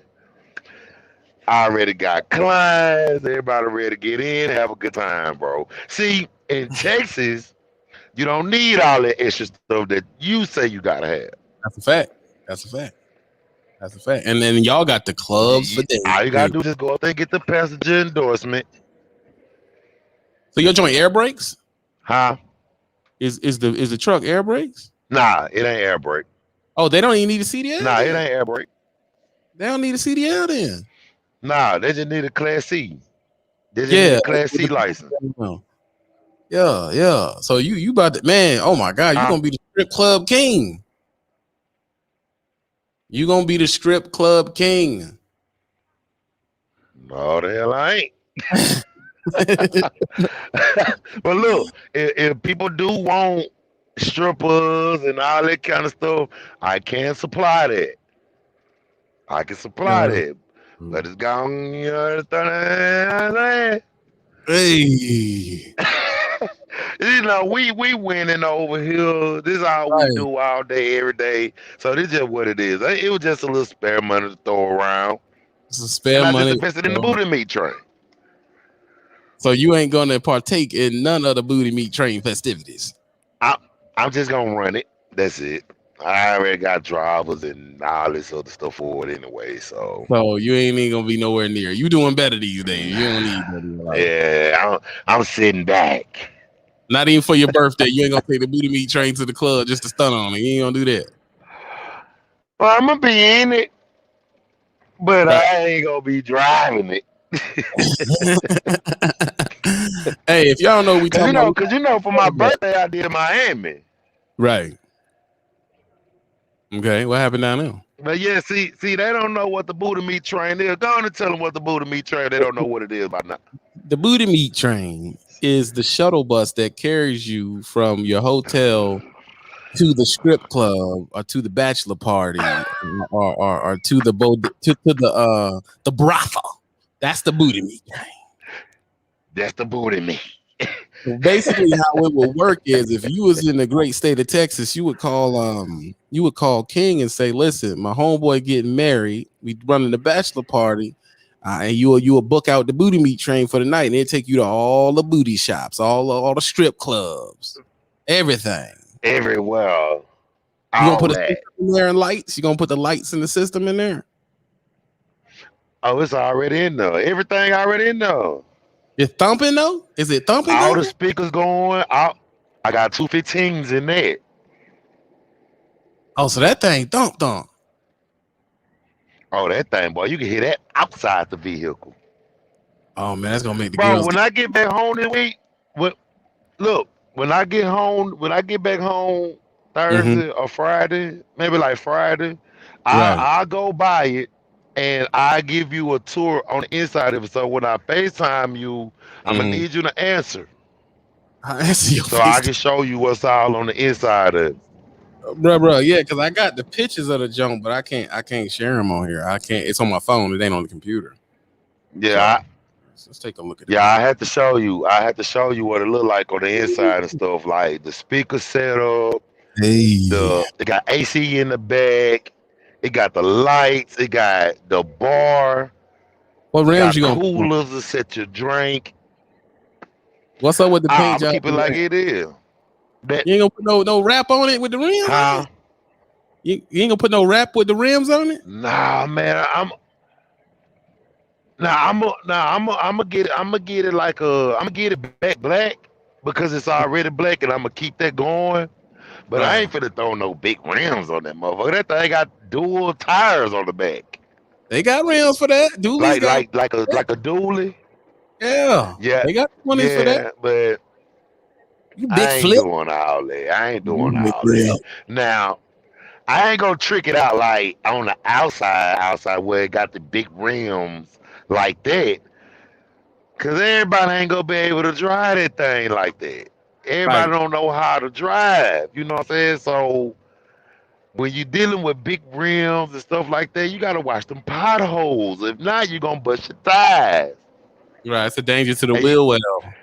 and you know how much them tires cost for one? How much? 310. So let me put this up so they have a gravity of what you talking about here. This is some, it ain't the one, but it's something like what King Right. just bought. And I'm assuming he bought it flat back cash. All the way. Only All one way. All the way. Oh, booyah. See that? King bought one of them things, bro. Yeah. Yeah. What goes on the booty meat train stays on the booty meat train. Stays. And it got the pole. Look. Look at all these people in here, man. These people spending money, man. Tipping the driver. Yeah.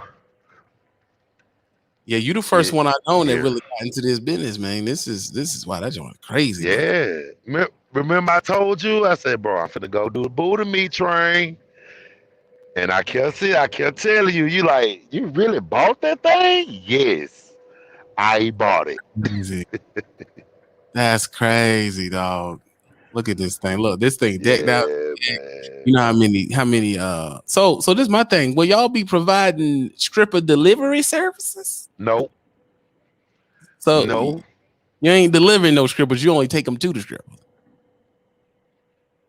Yeah, so like if let's just say somebody have a little party like a bachelor party or something like that they want to throw on there.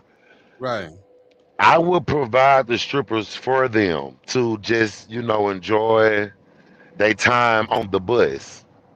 Whatever the case may be. It's BYOB because I'm not going to be responsible for I'm not going to be responsible for me providing them alcohol if anything happened to Right. them on my alcohol services. They can sue me. Mm. So in order to keep from doing all that, it's BYOB. You bring your own bottle or whatever the case you want to do. Now I would do a complimentary like buy them a rose drink, the Rick Ross drink. Yeah. I would do a complimentary drink like that. But other than that, they got to do their own thing with whatever choice of liquor that they want. You know, all that kind of stuff. Because if it was on me and something happened to them on me, then I'm going to be the one to get sued. And I'm So not even having that. so what's the rules on the booty meat train? Can I go in there and smoke the The loud? rules is you can't smoke. You You can't can't smoke? smoke. Whoa. No, no, no. Oh, Cause bro, you gotta understand. Let's just get into it right quick. yeah. If bro, this is still dealing with trucking, kinda. Cause you still Right. gotta have an MC, you still gotta have a DOT, you still gotta deal with LLCs, you still gotta deal with all that. So it's the same as if that hit us, you know what I'm saying, on my LLC and CSAs and stuff like that, bro. I'm gonna get dinged. Mm. My company would get dinged for that. So if my bus so happened to get stopped and the DOT officer pulled me over and smelled that loud in there, somebody got on them more than what they supposed to. Even let's just say if I didn't know that they had it, but Right. they smoking it, Right. we could all go to jail. So in order to keep from even having that problem, no smoking. If you want to smoke, get out. I would gladly have my driver to stop and pull Right. over because you're paying for the service. You can do what you want, but just Right. not on my bus. Yeah, because I mean that So I'll pull over, let you smoke whatever you need to smoke. yeah, and you talking about, that's people they drop ashes on there, burn holes in the leather. There's a lot of extra stuff that come Burn along with holes. So that's why, right? That's why I have a uh uh damage fee. The damage fee is totally different from the fees that you will use to ride for your hours. So if I see anybody messing up anything on there or they done burnt holes in the seat because they don't know how to smoke and all this other stuff, that's coming out your deposit, son. Go on and shit. hand me that. And what is the deposit? You 200? know, so I just want this ride to be smooth. Huh? Right. Right. You want the ride to go smooth, everybody to have fun. I just want everybody to have fun. Sit down like you not like you can just have fun, do whatever you want. Just be mature about it. Don't act like no kid. Right. I got kids that act better than some grown folks. You know what I'm Mm. saying? So my thing is that do get on the bus, do what you're supposed to do, have fun, and we won't have no problems. And you So I'm not doing the alcohol. no I'm smoke. not getting a liquor license. Mm. Um no smoking on the bus. Mm. You can smoke outside the bus, that's fine. But you can BYOB. Right. But there's That's no receipt. enough. There's no receipt showing you sold it to them though.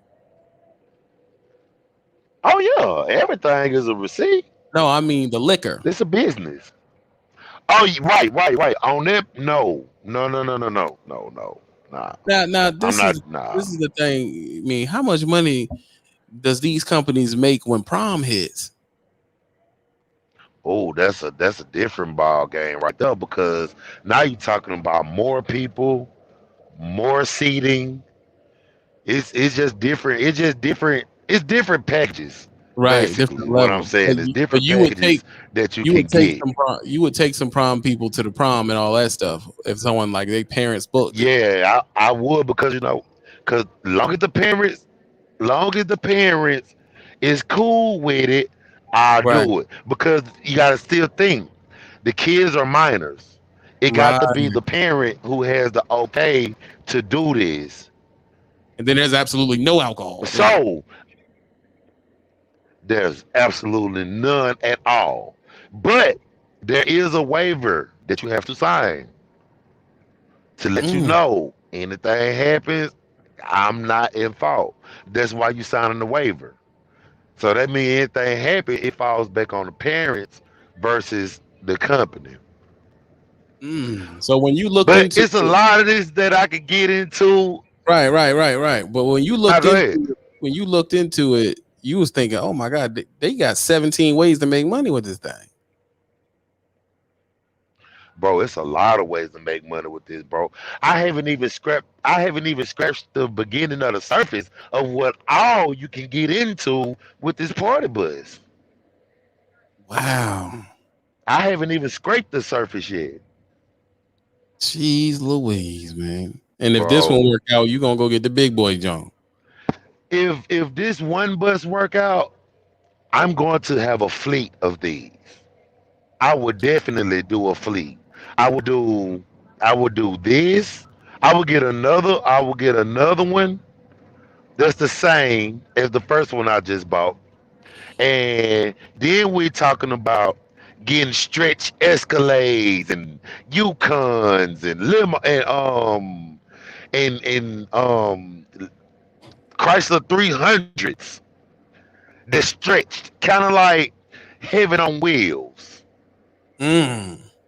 type Heaven on type wheels. joint. You know what I'm saying? So once the business start booming like that, I'm going to have a fleet of these, bro. We're going to have a fleet of these, like for real.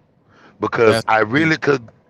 People just get party buses just to have meetings on, business meetings on, like happy hour times. You know how some people go to the strip club right. on their happy hour times and Yeah. have business meetings and stuff like that? It's the same thing, bro. Same thing. It just got wheels on it. And my thing is, why didn't more people know about this, man? Like, I ran into the booty meat train when I got to Vegas, and the drivers was telling me how heavy the tips was, but I didn't think you could just go buy one and just. I thought you needed something special. You just go buy. Now, do they fall under the hours of service? Do they do what now? Do they fall under the hours of service? Do you need an ELD on it? No. No Oh, ELD. You don't need none of that because it's a regular vehicle. Only thing that you need is just a passenger's. Like you just need a passenger endorsement to carry 15 or more. If it's 15 or under with a class C, you cool. If it's 15 or more, if it's over 15, then that's when you need the endorsement. right. But by me having a CDL already, Mm-hmm. I'm good because I got class A. Yes, you can do all of them. All I you can need is do all of it. All I need is just endorsement. and you know people, so you know all the booty meats at. I know where it's at. I know where they be. I know where they go. I know where they hang at.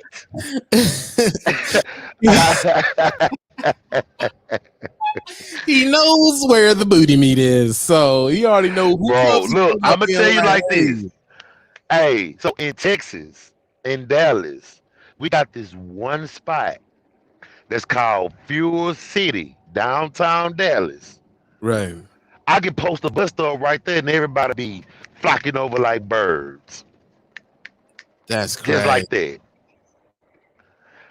That's crazy, Bro, bro. when I took the bus to go get it weighed, Mm-hmm.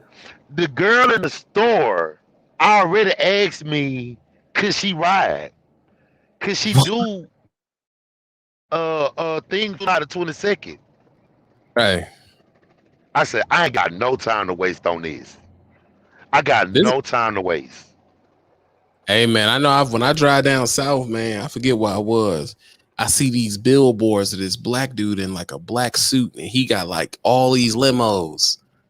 I forget what highway that is, dude. It's a dude. He got all these limos. It's like he has like 3 signs, and he shows 3 different limos. And I was like, man, how you getting to that? What was his his thought process in getting into something like Man, that?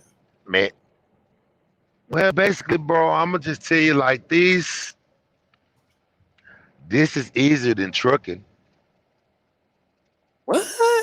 This is easier than trucking, bro, because it's easier than trucking because with trucking, you got to go through a lot of hoops, a lot of hoops. If you ain't got the money outright to buy a truck, your credit got to be good. Right. On a party bus, all you got to do is buy it. Do the little stuff like that you would do in trucking, like DOT, LLC, EIN for it. All that is easy to get. You ain't got to Mm-hmm. go through all them hoops. Dude, you can buy a part of the bus off somebody and they can sign the title over, and I'm giving too much. But but I was just about to get Hey, into it, bro. but I won't hold on. Hey. But if people are really interested in doing this, y'all can get in touch with TB, and TB can get in touch with me and let me know that y'all really want to get in this. Then I'll start dropping the gems. Cause right now Y'all ain't ready. I'm talking too much, basically. Listen, And bro. TB, you know me. Everything that I get into, you already know I don't tell nothing. Right. All right, then, dog. You Listen. almost had me though. You almost had me. I almost got it out on y'all. I almost got to drop the gem on there. You bro. I can't do that. I am really willing to share the information on this if anybody is really, really down for it. Just holler at TB on the Patreon or something like that, and he could get in touch with me, and then I'll come on the Patreon and holler at y'all. TB, you know what it is. You know how we do it. It is, Yeah. Don't get If into it. anybody is interested on doing the booty meat train, That name is so, and the fucked up thing is gonna stick. That name's gonna stick. Watch. it's gonna stick. Hey, you got a booty meat train down And there. bro, and we actually bought one. Bro, on the cool. I ain't gonna even lie, bro. I really kinda got the idea from you. But I didn't want to be the one to drive for nobody. Right. I wanted my own. Ain't nothing wrong with that. You know, TV, you know how I do it, bro. You know what it is. I know what it is. You got Big Jack with all the money, man, all the scratch. You went out there and told him, look, man, I give you 700,000. They gave you a truck, bro. They booty meat mobile. Exactly. The booty mobile. Hey, I really want the 18-wheeler one. The 18-wheeler booty meat train. They actually have the 18-wheeler ones. Yes, bro. You better look it up. But do you have enough customers for that much booty meat though? That's too much booty meat for your area, ain't it? I do. We already got like 5 people ready to ride in July and August. I'm booked from July to August. Wow, that's crazy, bro. Already booked. And this bus just got bought 2 days ago. Yeah. Listen. 2 days ago, the bus just got bought. Listen, you pioneering something different, man, that people ain't really talking about in the space. I think Marcus on the cool International Long Star bus with the international front. Right. It's an international. One of them is an international, but they do have it. See all them seats, right? Do you see all that room back there, bro? Yeah. Bro, them things come. They come with it. I'm telling you. Oh, hold on. This is a good investment. This one right here. That's an international front. Oh, this thing is huge, boy. You see how long that is, bro? And I could have bought one of those, but I didn't want to yet. We could got one of those, but I didn't want to yet. Let's see how big this sucker is in the back. Oh yeah, that thing got that space back there. Huge, bro.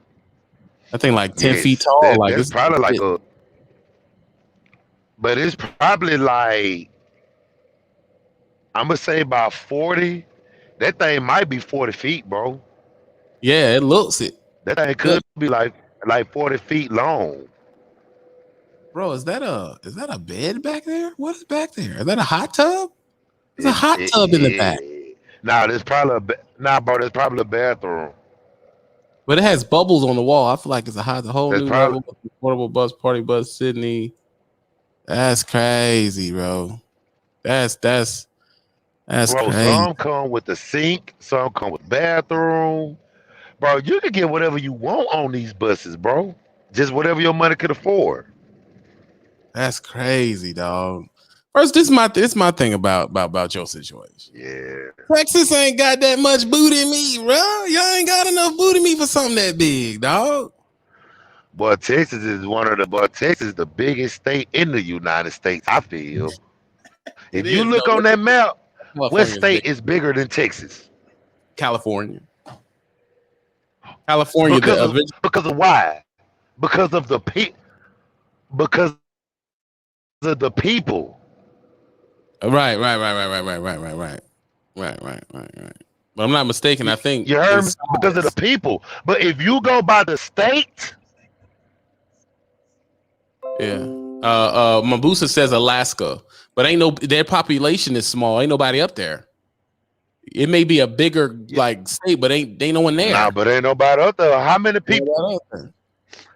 Ain't nobody there. Don't nobody live there. You can't drive no booty meat train in Alaska. No, you can't. And this is for real that Texas has a booty meat culture that goes back to the early 90s, bro. Like them in Atlanta and Miami have a booty meat culture. Freaknik was in Atlanta. You know, y'all, it's a strip club culture. Y'all have strip clubs and all that, so it makes sense. And then you know in Texas they got the Texas relays. They got the little Kappa Beach party in Houston. Right. Man, come on, bro. Boy. But look, just think when you used to drive through Texas, coming from the East Coast to the West Coast. Bro, just starting in Dallas alone, going through Odessa, you won't even make it. Doing solo, you won't even make it out of Texas. Solo. Now you can make it out of Atlanta, you can make it out of Florida, you can make it out of Virginia, but I bet you can't make it out of Texas on one clock. No, you definitely can't. That's just how big Texas is, bro. It's big, it's huge. And y'all have, like I said, it is some good money to get into. Everything is bigger. Curtis says everything is bigger in Texas. That's true. And y'all have a lot of strip clubs from Dallas to Houston. Y'all have a strip club. You got to have a strip club culture from the beginning. So y'all have that whole thing right there. And you can't take it on the road. Listen, bro, you doing your thing, big dog. You know, you making all the money. And I'm gonna tell you what all the strip clubs are called in Dallas. They're called cabarets or you got the cabarets and you got I forgot the other name, but the cabarets, and when you start hearing cabarets and stuff like that means there is a slew of them. Like a whole bunch of those. From the Mexicans to the black people to the white people, bro, they want this. I'm telling you. Hey man, I feel like you're gonna make it work, man. I believe you can get it done, bro. And I back you 100%. Man. I hope it all works out. I hope you get it how you live, bro. I ain't gonna hate on you about it. Do your thing, man. I'm just trying to do everything. I can't even figure out which one to get. Yeah, so you do your thing, bro, and let me know, man. You do it. We can definitely do some content based around it and figure out what's going on with it. And you having a party, man, call in. I want to see what a booty meat. Screw. I want to see what's going on down there. And the last guy also answering the question. Oh no, okay. All right, I got you, bro. I got you. Stay up, don't do drugs, man. I appreciate everybody for coming through and listening. The next phase of the day will be starting in a few hours. All my people that's on the Twitch burning miles know exactly what's going on. Follow the Twitch immediately. You got to follow the Twitch to see it, Jack. That's how we doing, man. We moving and grooving over the Twitch. If you ain't on Twitch, you missing a lot of stuff, bro. You're missing a lot of stuff. That's it. Twitch burning miles right now. Shout out to everybody who hit the Cash App, man. Boost and more. Don't do drugs, man. I gotta play my song before I get out of here, dog. Hey, I gotta play my song in this bitch. Yeah. Listen, we ain't doing nothing but taking it over. Get higher with me, yeah. I supply all the weed, yeah. Roll it up, she's in funnel, yeah, this spark up's on me. Yeah, this spark is on me, it's on me. And I know that you used to them hoovers. Fuck all them bitches, they choose us. You got a real when you dig it, yeah. And I'm cool with this process. Tell me your taste is like rose. Stay up all night on the phone, baby. I must want you in my rap. Got that shit down on love. That's what him, you won't get popped. I'm his one and only freak. Other hoes he cannot see. And tell them bitches they can get like me. Who would've thought that I'd ever find you? Who would've thought that I'd ever find you? Who would've thought I'd ever find you? Who would've thought that I'd ever find you? Who would've thought that I'd ever find you? Who would've thought I'd ever find you? Got that fire just like me, see through liars just like me.